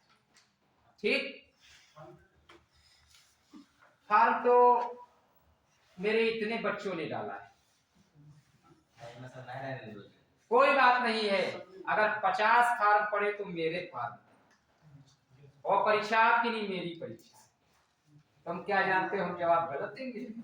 अरे हम तुमको गुरु हैं, तुमको चारों तरफ से लपेट लेंगे, क्योंकि तुमसे एक चाहे लखनऊ से आते वहां नजदीक है तो गुरु जी को तो फंसा ले, लेकिन नहीं, उसको भी सबको वहां तो खुली है मामला, यहाँ तो तुम फ्री हो जाते हो। लेकिन पहले पेपर बीत जाए तो समझ जाओ, अभी तो हल्के में ले रहे हो, ये सब ऐसे चल रहा है। मैं शाम तक जितने लोग ग्रुप चलाते हो, कुछ चीजें हम आपके ग्रुप पर भेजेंगे कि आपको इतनी चीजें, क्योंकि कभी कभी होता है इकोनॉमिक्स में या कोई भी विषय हो तो उसमें समझ नहीं आता क्या क्या पढ़ी है, तो आप अपना दिमाग लगाएंगे हम अपना दिमाग लगाएंगे। तो जो मैंने भेजा है तो वो एक लिस्ट आपके पास होगी, उसके हिसाब से आप पेज संख्या में भी मैं डाल दूंगा, उस पेज को आप क्लिक करके पढ़िए। ये जैसे मौद्रिक वक्तव्य 2024 क्लिक करेंगे, शनिवार को आप एक बार देख लिया, हाँ हाँ कि बैंक दर 6.70, SLR 18%, दिमाग में आ गई, फिर अगला बढ़े। तो इस तरह से तुम्हारी तैयारी में भी सहायता मिलेगी, क्योंकि विषय एक तो है नहीं, इतिहास, भूगोल, नागरिक शास्त्र, बहुत सारे विषय हैं, इसमें कहाँ तक ध्यान देंगे। अब आज के बाद तुम तो फ्री हो जाओ, कि मैं फ्री हूँ, लेकिन हम तब भी तुमको फोन पर प्रेशर देते रहो, दबाव कि पढ़ते रहो।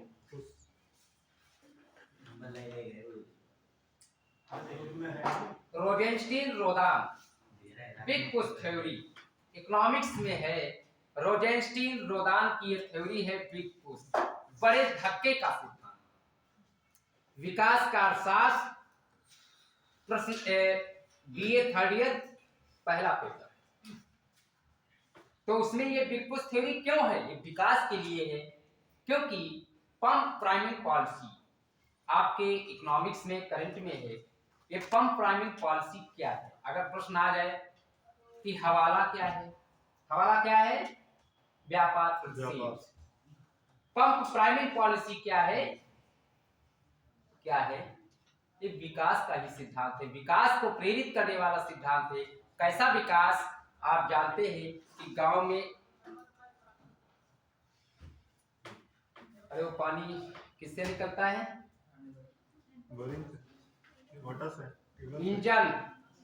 इंजन से निकलता है, इंजन में बस इतने ही हंसे, ज्यादा नहीं, क्योंकि बात अधूरी रह जाती है। उसमें आप 4 बाल्टी पानी डालते और उसके बाद में धकाधक पानी पूरा खेत भर देता है। तो ये सरकार की नीति थी, क्या नीति थी, कि पंप प्राइमिंग पॉलिसी को अपनाया जाए, कि अगर ये बहुत पिछड़ा क्षेत्र है, यहाँ पर कोई भी विकास के संसाधन नहीं है, तो यहाँ पर अगर सरकार थोड़ा सा ब्रेक कर देती है तो धीरे धीरे यहाँ पर विकास के अन्य संसाधन मौजूद हो जाएंगे। अगर कोई स्कूल खोल दे, एक यूनिवर्सिटी बना दे, एक इंडस्ट्री लगा दे, जवाहिरपुर देखिए उद्योग लग गया, आप देखिए 10-5 किलोमीटर में विकास हो गया, ये PPP है ना। बस इतना ही समझ ले कि ये पंप प्राइमिंग पॉलिसी है, विकास को प्रेरित करने वाली पॉलिसी। तो इसको आप ऐसे, हाँ इसके बाद में बात आती है गन्ना, जो प्रमुख फसलों में 3 शीर्ष राज्य की मैं बात कर रहा था। तो गन्ना उत्पादन में पहला स्थान किसका है, आप बताएंगे वकील साहब, बताइए, बड़ी उम्मीद करता हूँ, बताओ थोड़ा। उत्तर प्रदेश नहीं, देखिए जिससे पूछे कम से उससे भी पूछने दो। हम मानते हैं, हम जब कक्षा 5 में पढ़ते थे बहुत आगे बोलते, अब आज बोलती बंद है मेरी। मैं देख रहा हूँ बहुत कठिन टक्कर है, बहुत प्रतियोगिता का दौर तेज है। पूछते थे क्या बनोगे, तो DM से नीचे नहीं बन रहा था। तो आज TCS तो फिर मास्टर ही बन जाए, बोलते जबरदस्त संघर्ष है, क्योंकि सब कुछ करके और पढ़ना, समय देना उसके लिए बहुत कठिन काम है। और सबसे बड़ी चीज मैंने अभी जो बताई थी, मास्टर चाबी धैर्य, लगन व परिश्रम, ठीक है, बहुत जरूरी होता है। तो कहने का मतलब जिससे पूछे वो उत्तर दे तो बेहतर रहता है, और आपसे तो उत्तर हम लेते रहे, निरुत्तर नहीं हम होंगे। अगला प्रश्न है, चना उत्पादन में पहला स्थान किसका है, बताइए क्या, महाराष्ट्र का पहला स्थान है, ठीक है। अब कुल दालों में, दालों का राज्य, सीड्स ऑफ स्टेट्स कौन है, मध्य प्रदेश दालों का राज्य। वहां पर बहुत सारी दालें पाई जाती, खूब दाल का उत्पादन होता है, और दाल चावल अच्छा भी तुमको लगता है, दाल भात बिल्कुल सही है। देखिए हंसते और हंसाते रहो, मान लिया ऐसी न पढ़ा कि बोरियत महसूस हो, क्योंकि इकोनॉमिक्स बोरिंग सब्जेक्ट लोग कहते हैं, लेकिन इकोनॉमिक्स स्कोरिंग सब्जेक्ट है। इकोनॉमिक्स देश की अखिल भारतीय जो परीक्षाएं होती हैं, आप गौर करिए जरा, भारतीय आर्थिक एवं सांख्यिकी परीक्षा, भारतीय प्रशासनिक IAS है ना, IES है ना, और ऐसी कौन सी परीक्षा है जहां इकोनॉमिक्स का ना हो? स्पेशल परीक्षा अर्थशास्त्र की होती है, इकोनॉमिक्स का बच्चा खाली नहीं बैठता। आप पढ़िए मेहनत से, ज्ञान है तो बहुत अच्छा, नहीं हुआ पास तो हो गए। अगला, मूंगफली में गुजरात का पहला स्थान है। मूंगफली उत्पादन में किसका पहला स्थान है? गुजरात का स्थान। इसके बाद में 1 फरवरी 2022 को वित्त मंत्री निर्मला सीतारमण संसद में बजट प्रस्तुत करती है। तो लगभग कितने लाख करोड़ रुपए का बजट अनुमान था वो? बताइए, डाक से बताइए, कोई भी, पुलिस छूट है, कोई बता दे फट से, देखे किसका पहला मुंह खुलता है। भूल जाते हो, इतनी शंखपुष्पी पिए हो तब भी भूल जाते हो। हाँ, तुम बहुत मेहनत करे, देखो इसने हमारा दिल जीत लिया, बस देखो रोक ले गए। बड़ी बात है, आप अनुमान लगाइए, ये प्रतियोगिता का दौर की वो रात दिन पढ़ते तो तुमको भी रात दिन एक कर देना है, पता ना चले कब अस्त हुआ है कब उदय हुआ है। काम वो करना है जो इंग्लैंड की महारानी एलिजाबेथ कर, किस उदय से अस्त तक ला देना, वही तुमको करना है। तो 45.03 लाख करोड़ रुपए का बजट अनुमान था। नए दशक का तीसरा और अमृत काल का पहला, और जो भी ये काल चल रहा है ये अमृत काल चल रहा है, चाहे G20 हो, चाहे G20 या अन्य जो भी काम, सब अमृत काल के दौर में। अब हमारा देश अमृत काल में चल रहा है। इससे आप लोग घबरा नहीं सकते कि अमृत काल नहीं चल रहा है, वास्तव में चल रहा है। ईमानदारों को सब कुछ मिल रहा है। खैर, श्री अन्न अनाजों के नाम, अगर प्रश्न आता है कि संघीय बजट में कौन सा अन्न श्री अन्न में सम्मिलित नहीं था, तो वो अन्न जब पता हो कि 9 थे, 9 कि ज्वार, बाजरा, कुट्टू, रामदाना, कोदो, चीना, सामा, कंगनी, कुटकी। अब ये ना पूछना कि होता क्या है, अपने घर में पापस पूछना है, दादस पूछना, पापस पूछना, दुकान पर पूछ लेना। अगला है, मिलेट के लिए वैश्विक केंद्र कौन सा बनता है? दिल्ली। भारी कंफ्यूजन, ये माना जा सकता है कि आप टसमस हो सकते हो तुरंत, एकटक नहीं हो। भारतीय बाजरा अनुसंधान संस्थान हैदराबाद। हाँ, यही बोला था तो सही बोला, पूरा नाम बोलो ना, हैदराबाद। श्री अन्न उत्पादक देशों में भारत दुनिया का सबसे बड़ा और दूसरा सबसे बड़ा निर्यातक देश है। ये चीजें सबसे ज्यादा उत्पादन भी यही होती है, सबसे ज्यादा निर्यात भी करता है। देशों में सब है नहीं इतना जितना हमारे देश में। इसके बाद में पीएम प्रणाम, तो आप जानते हैं कि भी बजट में पीएम प्रणाम जो पृथ्वी माता के पुनरुद्धारण के लिए थी, गोवर्धन स्कीम थी जो कि galvanising organic bio agro resources धन उपलब्ध कराती थी। इसके बाद में मिष्टी जो कि तटीय पर्यावास ठोस आमदनी के लिए मैंग्रोव पहल थी, मैंग्रोव वनस्पतियां चलते रहे। इसके बाद में फिर मैं पूछना चाहता हूं कि ये बजट में सकल कर राजस्व जीडीपी का कितना था? सकल कर राजस्व जीडीपी का कितना था? 11.1%। और प्रत्यक्ष कर कितना था? 6%। और अप्रत्यक्ष कर 5.1%। और इसमें शीर्ष 3 कर राजस्व वाले क्षेत्र कौन से थे जिनसे राजस्व अधिक प्राप्त हो? पहला स्थान उसमें वस्तु एवं सेवा कर है, जो कि 1 जुलाई 2017 को पूरे देश में लागू हुआ। जीएसटी कब लागू हुआ था? और 9.57 लाख करोड़ रुपए कर राजस्व प्राप्त होता है। तो शीर्ष स्थान जीएसटी का है। बहुत सारे लोग डरते हैं जीएसटी, डरते कि नहीं डरते? कहते हैं महंगी हो गई अब जीएसटी, तो डरते, छुपाते। तो और इससे फायदा भी सरकार यूं ही तो नहीं लगा दी, जीएसटी को लाया 1 जुलाई 2017 को। तो वस्तु एवं सेवा कर, इसके बाद में निगम कर, फिर आय कर।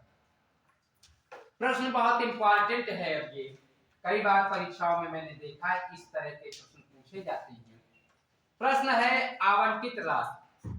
जैसे देश की महत्वाकांक्षी योजना है मनरेगा। कौन सी है? मनरेगा।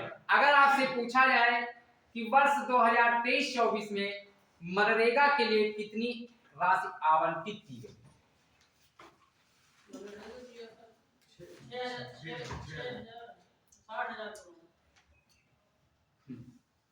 6,000 बता दिए तो हम भी गिर जाते, क्योंकि 14 दिन के अंदर काम देना है। 100 दिन का काम नहीं, 100 दिन का काम 10,000 का इंतजाम, ये तब करना था जब मनरेगा लागू किया गया। तो आप सोचिए, अब बढ़ा है, मैं जानता हूं बढ़ा है, दैनिक वेतन बढ़ा है। अब वो दर कितनी है?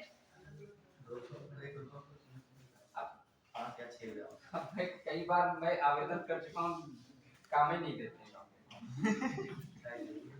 और एक चीज मैं बताइए ना, सोचिए, सर जियो पता है, रविवार को काम सब कर सकते छुट्टी के दिन।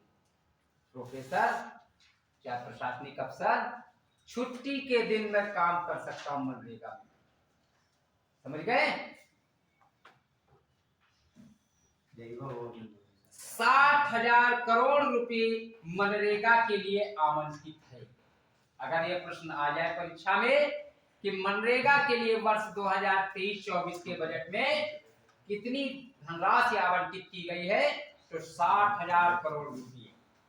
जल जीवन मिशन के लिए 70,000 करोड़ रुपए। पीएम किसान के लिए देश की किसानों के सम्मान की अति महत्वपूर्ण योजना है। कौन सी? किसान सम्मान। इस सम्मान के लिए देश का प्रत्येक सम्मान इंतजार करता है कि कब आ रही है। तो पीएम किसान के लिए 60,000 करोड़ रुपए। पीएम किसान के लिए 60,000 करोड़, मनरेगा के लिए 60,000 करोड़, जल जीवन मिशन के लिए 70,000 करोड़ रुपए आवंटित किया गया है। प्रश्न इंपॉर्टेंट है। इसके बाद में प्रधानमंत्री आवास योजना। आप जानते हैं कि उत्तर प्रदेश देश का सबसे बड़ा राज्य है। प्रधानमंत्री आवास योजना में भी उत्तर प्रदेश का बहुत बड़ा योगदान और शीर्ष राज्य। इसके लिए बजट में 79,590 करोड़ रुपए आवंटित किया गया। आप जैसे कह दो गुरुजी भूल सकते हैं, बात सही है।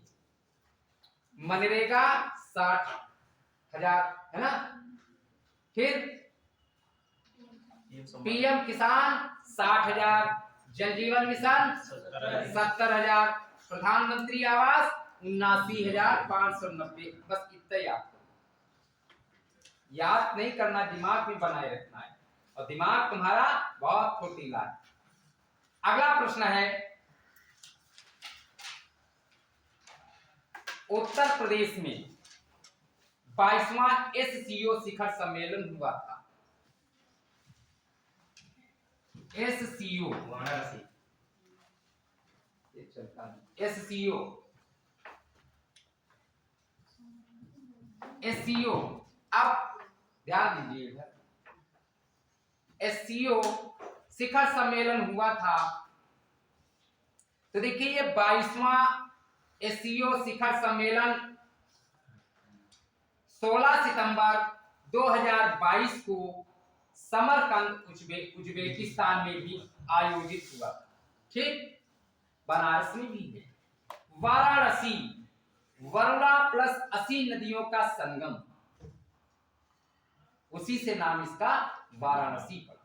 वरुणा प्लस 80 नदियों का संगम मान कि दोनों नदियां जब वहां मिल गए तो ये बना वाराणसी बन गया। वरण काशी था, भगवान शिव के त्रिशूल पर बसी काशी, काशी मर्त जंतु अवलोकी, तुलसी रामायण में है, खैर उसको बाद में, रामायण बाद में सुनेंगे जब पास हो जाओगे। तो इसमें भारत का प्रतिनिधित्व मोदी जी ने किया था।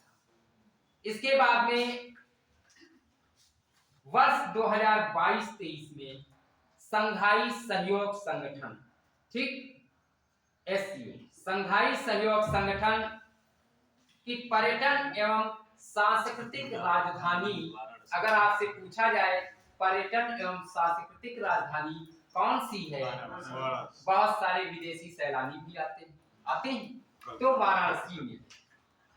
वाराणसी भारत को 2022-23 में संघाई सहयोग संगठन की पर्यटन एवं सांस्कृतिक राजधानी के रूप में घोषित करने का निर्णय लिया कि भारत की सांस्कृतिक राजधानी, प्रश्न आ जाए तो आप लिख सकते हैं वाराणसी। और वाराणसी वरुणा प्लस 80 नदियों का संगम है। और वर्तमान में भारत SCO का राष्ट्राध्यक्षों की परिषद का एक अध्यक्ष, भारत अध्यक्ष है। भारत का वैश्विक स्तर पर कदम बढ़ता जा रहा है और उसका सम्मान भी बढ़ता है। इसके बाद में ये प्रथम अवसर है जब SCO का अध्यक्ष भारत है और ये अध्यक्षता 1 वर्ष के लिए होती है, सितंबर 2022 से, तो मान लीजिए सितंबर 2023 तक भारत अध्यक्ष रहेगा। किसका? SCO का, संघाई सहयोग संगठन का। 23वें SCO शिखर सम्मेलन का आयोजन स्थल कहां पर होगा? भारत में होगा, 2023 में होगा। SCO क्या है? पहली चीज, अब SCO तुम पढ़ रहे हो, संघाई सहयोग संगठन, तो ये 8 देशों का एक बहुपक्षीय संगठन। इसकी स्थापना 15 जून 2001 को संघाई चीन में हुई थी। ये संघाई एक शहर है जो कि चीन में है और इसमें 8 सदस्य राष्ट्र थे। दक्षेश नहीं, सार्क, सार्क वही दक्षेश, ठीक, सार्क, इसका मुख्यालय कहां पर है? इसमें भी 8 सदस्य देश, काठमांडू में, ठीक है। 8 सदस्य राष्ट्र SCO में भी हैं, जिसमें भारत, चीन, कजाकिस्तान, किर्गिस्तान, पाकिस्तान, रूस, उज्बेकिस्तान और तजाकिस्तान है। भारत वर्ष 2005 में SCO का पर्यवेक्षक था। तो अब यहाँ पर इतनी बात हमने जो SCO के संबंध में बताई है, तो इसमें पहली चीज है कि वर्ष 2022-23 में SCO ने वाराणसी को सांस्कृतिक एवं पर्यटक राजधानी के रूप में घोषित करने का निर्णय लिया गया है। ये भी उत्तर प्रदेश की पहल के संदर्भ में एक महत्वपूर्ण बात है कि नहीं है? एक करंट इकोनॉमिक्स का भी प्रश्न है। अगला प्रश्न आता है, प्रथम I2U2 शिखर सम्मेलन, I2U2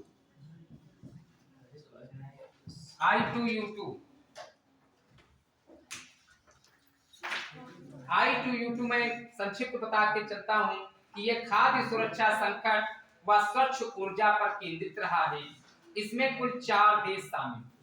अब देखिए I2 और U2, इसमें 4 देश, तो I2 से मतलब क्या होगा?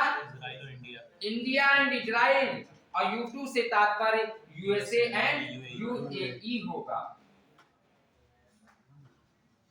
विदेश व्यापार नीति 2023 में जो विदेश व्यापार नीति 2023 की है, इसमें 2030 तक, वर्ष 2030 तक एसडीजी का लक्ष्य भी प्राप्त करने का वर्ष है कि 2030 तक हम एसडीजी का लक्ष्य भी प्राप्त करें।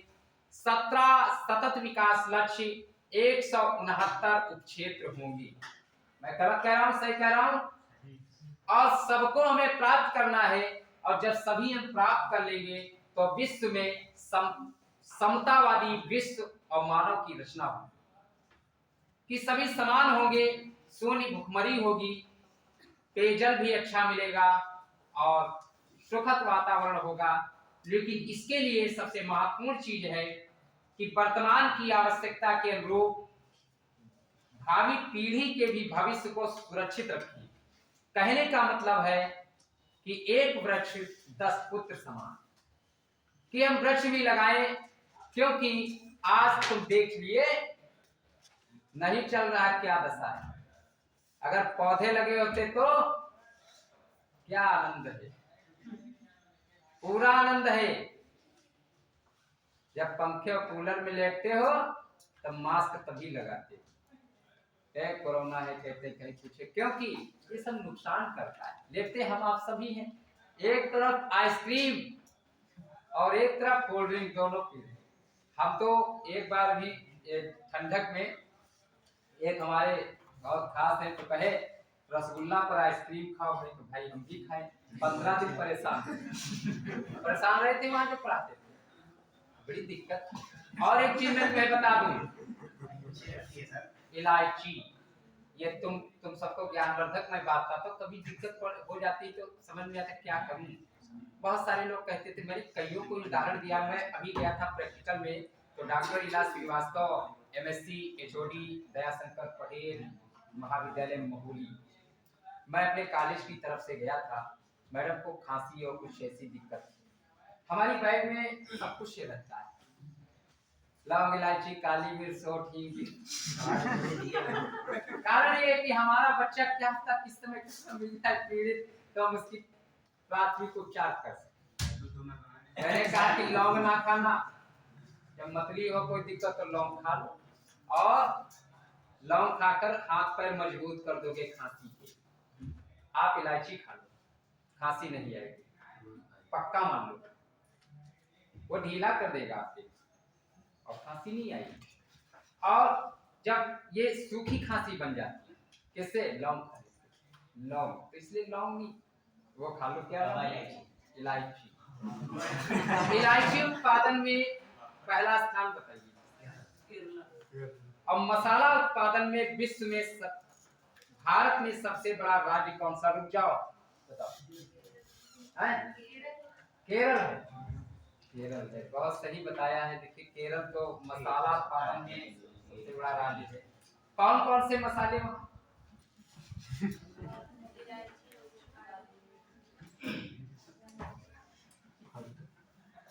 कांगड़ा चाय कहाँ? सही बात। और दार्जिलिंग पश्चिम बंगाल। और असम, असम में चाय पैदा होती नहीं पैदा होती। अच्छा, चाय में कौन सा तत्व पाएगा? सही बात है, बहुत नशीला होता है, चाय नहीं पीना चाहिए। चाय में, चाय तो विदेशी लाए, यहाँ चाय कहाँ थी? यहाँ शरबत पीते थे आपका। चलिए ठीक है, बैठे रूम पढ़ाता ना, परेशान ना हो। अभी खाना भी खाना है, रखा है, तुम लोग खाओ भी। हाँ सब कुछ लौंग दे दियो। गरम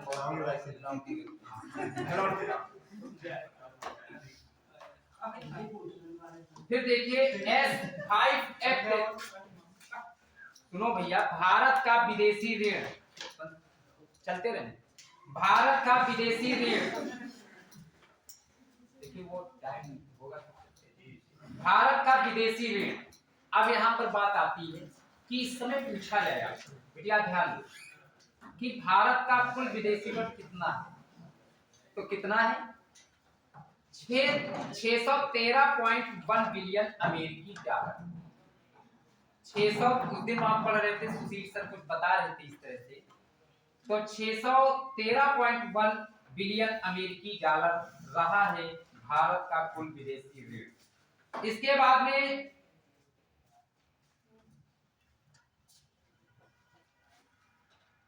G20 शिखर सम्मेलन, वो ग्लोबल इन्वेस्टर समिट था। G20 सम्मेलन 17वां शिखर सम्मेलन है, बहुत महत्वपूर्ण चीज है ये भी, जिसका आयोजन स्थल बाली इंडोनेशिया था वर्ष 2022। शिखर का केंद्रीय विषय था रिकवर टुगेदर रिकवर स्ट्रॉन्गर, यानी 17वें शिखर सम्मेलन में भारत का प्रधानमंत्री जी ने प्रतिनिधित्व किया, यानी G20 शिखर सम्मेलन। G20 सुने होंगे टीवी अखबार में, है ना। अब देखिए अभी आ रहा है आनंद, इसमें भारत में ही आएगा कि 1 दिसंबर 2022 को भारत ने इंडोनेशिया से G20 की अध्यक्षता ग्रहण की, यानी 1 दिसंबर 2022 से G20 का अध्यक्ष कौन है? इंडिया। यानी इसमें 20 देश विश्व के शामिल है और उसका अध्यक्ष कौन है? भारत है। 1 दिसंबर 2022 से 30 नवंबर 2023 तक अध्यक्षता करेगा भारत। अब बात आती है कि 17वां शिखर सम्मेलन हो गया, उसका अध्यक्ष भारत है, तो 18वां G20 शिखर सम्मेलन कहां आयोजित होगा? इसको लिख लीजिए जो नहीं लिखे। नई दिल्ली में आयोजित होगा और 9 से 10 सितंबर 2023 में आयोजित होगा, जबकि हो सकता है उस समय आप मेंस के लिए तैयारी कर लो। और मेंस में बड़ा अच्छा लगेगा, मेंस में तुम्हें इंपॉर्टेंट बता देंगे कि 40 क्वेश्चन पढ़ो जाए। ओके, सांख्यिकी का भी सवाल आता है, वो भी हो जाएगा। Mean, median, mode, standard deviation, mean deviation, index, कुछ भी, कोई दिक्कत नहीं, पक्के हैं 10 नंबर। अब मेहनत करिए। देखिए हम यहाँ कुछ नहीं कर पाएंगे जब तक आपका सहयोग नहीं हो, और हम तो पहले सोचते थे कि हम बंद करके चले अपनी वही दुकान चलाएंगे। और एक चीज भैया बता दें, मैं सिर्फ पैसे, आप यकीन नहीं कि मैंने कभी जिक्र यहाँ नहीं किया, प्रतिष्ठित कोचिंग सीतापुर के महिंद्रा, हर्ष पांडे है ना वहाँ पे, और भी कई कोचिंगें हैं। अहमदाबाद में वैदिक एकेडमी है, कम से कम 500 मास्टर दे चुका, पता नहीं कितने गवर्नमेंट की। ये सब कहते में जाता नहीं। मेरा एक क्षेत्र है स्टेशन वाला, मैं ऐसी जगह में नहीं जाऊंगा कहीं, ये गवर्नमेंट की, यहाँ अगर पैसा भी ना मिले मैं तब भी आऊंगा। अब सोचिए मैं अपना पास से वहन करके आऊंगा, और मैं आता हूँ, तुम लोग चोरी तो है नहीं, आधे ज्यादा मेरा चला ही जाता है जितना भी मिलता है। आप सोचिए मैं तो दूर से आता हूँ, फिर एक दिन, लेकिन मैं इन सब चीजों को दूर रख देता हूँ। उन्होंने कहा तो मैं यही कहा था, मैं नहीं, बस इतने पढ़ाऊंगा, इससे लोग कहीं नहीं जाऊंगा, तो क्षमता ही नहीं पढ़ाने। और पता नहीं कितने बीएड टीटी विद्यार्थी, मैं क्या यहाँ पे तुमसे मांगता हूँ। देखिए इसमें साथ आपका बहुत जरूरी, हमारा नहीं। आप साथ जब देंगे तभी तो हम कर पाएंगे। जैसे अगर कहीं गीत भजन होता है तो वहां पर 5-10 रुपए देते रहोगे तो अगला गीत पूरे नहीं होगा, है ना। तो यहाँ पर जो पढ़ाने का अवसर दो, पढ़ो मेहनत से, आप पूछिए खूब हमसे, हमने तो आपसे बिल्कुल साफ है, आप खूब पूछिए इकोनॉमिक्स में, और इकोनॉमिक्स का दायरा कितना बड़ा होता है खुद सोचिए। मैं कह दूं मौर्य साम्राज्य में पूछो तो मौर्य साम्राज्य तो जानते हो कि वो तीसरी चौथी सब उतने तो होगा ना। इकोनॉमिक्स में तो कहा SLR 18% बताए हैं, अभी बदल जाए तब बताओ, क्योंकि उस दिन हमने जनसंख्या में पढ़ा के गए थे, भारत विश्व में दूसरा स्थान है और 3 बजे के बाद रटने लगे भैया पहला। तो ये इकोनॉमिक्स है, economics up to date subject माना है। और एक चीज मैं बता दूं, कभी सभी विद्यार्थियों या सभी को एक व्यक्ति अच्छा नहीं होता है। जैसे आप अपना मूल्यांकन करिए, यहाँ आ जाओ तो आपके विपक्ष 50 खड़े होंगे और 10 आपके पक्ष में खड़े होंगे, ये तय मान लेना, ठीक है। बहुमत की सरकार होती है, और जो ऐसा करते अपना करे जाकर हमारा कोई नुकसान नहीं। आप बताइए, मैं पूछना चाहता हूँ, क्या आप इकोनॉमिक्स आपको बेहतर मिला पढ़ने? बहुत अच्छा। देखिए ऊपर मन से नहीं बात, मान लिया शुरू की रही बात है, ये शुरू में कुछ एक लेक्चर जो भी हुए तो लेक्चर मेथड से, क्योंकि समय हमारे पास था, अब मैं जानता था अगर करंट इकोनॉमिक्स उस समय में बता देता तो आज के लिए मैं क्या रखता, भूल भी जाते। धीरे धीरे प्रयास और जब स्थिति देखी जाती है तब परिश्रम किया जाता है। आपके लिए हम लोग भी लगे। अब आने वाले समय में ये समझ लें बिल्कुल हाईटेक होगा इकोनॉमिक्स, ये तय मान लीजिए। उस समय संसाधन की भी कमी थी, आने वाले समय में ये तय मान लेना बिल्कुल फिट होगा। आज भी फिट है, ऐसी कोई बात नहीं, लेकिन अब व्यवस्थित करना पड़ता है क्योंकि अब आज हम लोग है वहाँ भी बीए बीएड और यहाँ ये आप खुद सोचिए कि और ऐसा नहीं सब पढ़ाते हैं बढ़िया है, कोई दिक्कत नहीं। बात तो फर्स्ट क्लास 50 में 48% मार्क्स देता हूँ मैं, और ऐसे कॉलेज में हम जैसों को नहीं देता कि यहाँ मैं आता हूँ वहाँ रखें, जब आप में टैलेंट होगा तो सब रख लेगा, कोई दिक्कत नहीं। तो मैं अपनी बात पर फिर आता हूँ कि 18वां G20 शिखर सम्मेलन नई दिल्ली भारत में आयोजित होगा। अगर करंट अफेयर्स में आएगा इकोनॉमिक्स का है कि 18वां G20 शिखर सम्मेलन कहाँ आयोजित होगा, तो नई दिल्ली भारत में होगा, जिसका केंद्रीय विषय होगा वसुधैव कुटुंबकम, यानी संपूर्ण विश्व एक परिवार है। यह एक पृथ्वी, एक कुटुंब, एक भविष्य, और ये विषय महाउपनिषद प्राचीन संस्कृत पाठ से लिया गया है। भारत की अध्यक्षता में G20 का लोगो क्या होगा, तो लोगो में बता देता हूं। भारत के राष्ट्रीय ध्वज के जीवंत रंगों केसरिया, सफेद, हरा तथा नीला से प्रेरित लोगों में राष्ट्रीय पुष्प कमल होगा और जिसके नीचे भारत लिखा होगा। G20 लाइट आ गई क्या? नहीं लाइट नहीं। अब देखिए G20 की अध्यक्षता में अमृतकाल की एक शुरुआत थी। भारत में अमृतकाल की शुरुआत थी भारत में। देवनागरी लिपि में नीचे भारत लिखा होगा और यूपी के लखनऊ, वाराणसी, ग्रेटर नोएडा व आगरा में G20 से संबंधित बैठकें होंगी और यह प्रस्तावित किया गया है कि भारत के 50 से अधिक शहरों में G20 की 200 से अधिक बैठकें हुई हैं, यानी पूरा साल चलता रहेगा। विदेशियों को आगरा, मथुरा, काशी टहलाते रहो, देखो G20 यही होता है। और 11 से 12 फरवरी 2023, अब बात यह आती कि होगी थोड़ी ना, हो रही है ऑलरेडी। तो G20 सशक्तिकरण की पहली बैठक कहाँ हुई थी? अब बताइए कि G20 की बैठक आयोजन स्थल अब इंडोनेशिया में नहीं है, अब नई दिल्ली भारत में है। तो भारत में पहली बैठक कहां पर हुई? नहीं, आगरा में। बहुत इंपॉर्टेंट प्रश्न कि भारत में पहली बैठक का आयोजन आगरा में हुआ था और भारत की G20 की अध्यक्षता में डिजिटल इकोनॉमी वर्किंग ग्रुप की प्रथम बैठक कहां हुई थी? लखनऊ में। कौन सी? DEWG।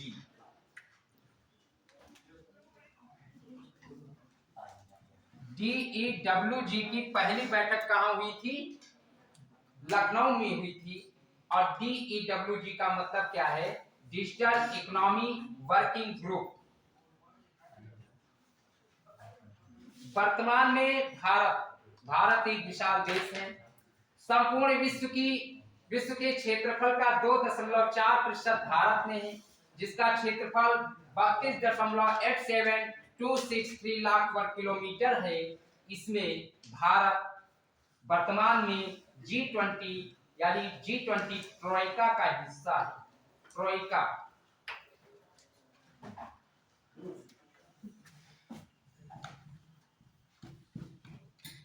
का हिस्सा। ये ट्रोइका क्या है? G20 में ही है। अब आपसे ये तो पूछ लिया गया कि G20 की अध्यक्षता भारत कर रहा है, भारत में हो रहा है, भारत में पहली बैठक आगरा में हो रही है। अब बात आती है कि वर्तमान में G20 यानी ट्रोइका का हिस्सा है, तो क्या है जिसमें ट्रोइका का मतलब क्या है? 3। सही पढ़े हो, मेहनत कर रहे हो।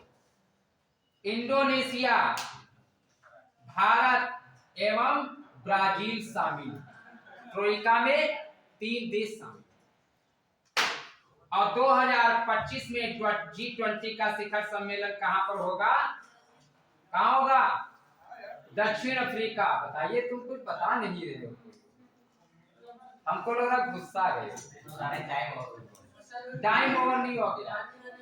सुनो, नहीं पानी पीने दे, तुम्हारा मन है तो हटा देते।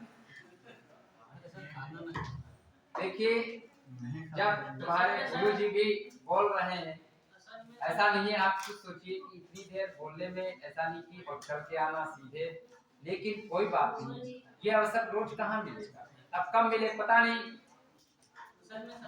परिश्रम करते रहो, गिर पड़ो, फिर भी पढ़ाते रहो, लो नहीं होगा। हमने ये सब सभी चीजें ट्रिक से याद की है। हाँ, और हम ट्रिक लगाए, सूत्र लिखेंगे तो जितने भी आपके सूचकांक हैं 15-20 सब क्लियर हो जाएंगे। इसी हिसाब से मैट्रिक में इसी हिसाब से। और अचानक पूछ दिया जाए तो वहां तो पहले क्लियर होना पड़ेगा। ठीक, नहीं बिल्कुल सही। देखिए, अभी मैं इस पर मैं बात करता हूँ, मैं महत्वपूर्ण पर ही चर्चा कर रहा हूँ, ज्यादा और कुछ नहीं। और आप पढ़िए, हमने देखे सूचकांक, मैंने देखे देशों में, अभी मैं वैश्विक संगठन में मैं थोड़ा बात करूंगा, क्योंकि अंतरराष्ट्रीय नियुक्तियां भी पूछी जा सकती है कि वर्ल्ड बैंक के कौन है इसमें महासचिव जरा बताओ। तो आप थोड़ा बैठे रहिए, और कितनी देर? 10-5 मिनट और बैठे, कोई बात नहीं, आप पी लेना, काहे परेशान किए यार, पी लेना, एक दिन प्यास रोक लो। अच्छा ये बताओ, बुरा ना मानो, बुरा तो नहीं मानोगे? अगर मान जाओगे तो हम पीते, क्योंकि हमें अब सीतापुर तो आना नहीं। कितने दिन? 10-15 दिन, तब तक भूल जाओगे कि गुरु जी ने पीट दिया, फिर आएंगे, लेकिन इसीलिए भूल जाओगे, क्योंकि गुरु की मार और माता पिता की मार ज्यादा दिन तक याद नहीं रहती। ठीक, तो मैं इस बात को पूरा करने पर बता दूंगा। ठीक, ठीक है, अभी नहीं तो रह जाएगा तो फिर दिक्कत होगी कि अफसोस होगा, रास्ते भर मैं कभी रोता जाऊंगा, पता नहीं। तो 2025 में G20 का शिखर सम्मेलन दक्षिण अफ्रीका में होगा, साउथ अफ्रीका में होगा, और 2024 में ब्राजील में होगा। 2024 में कहाँ होगा? ब्राजील में होगा। इसके बाद में मैं तुमको संग क्या बताऊं, तुम ही लोग कुछ पूछो या तो हम ही बताते हैं। सर पूछो नहीं, कुल जीडीपी का शिक्षा तो यूपी में कितना खर्च होता है? बिल्कुल सही पूछा, अभी मैं बताता हूँ। देखिए, अभी तो आंकड़े हैं, मुझे मेरे सामने था, अभी मैं भी बताता हूँ, जब आपने पूछा है देखने पड़ेगा। शिक्षा और स्वास्थ्य दोनों पर बात करिए, खाली शिक्षा नहीं, दोनों ऊपर है।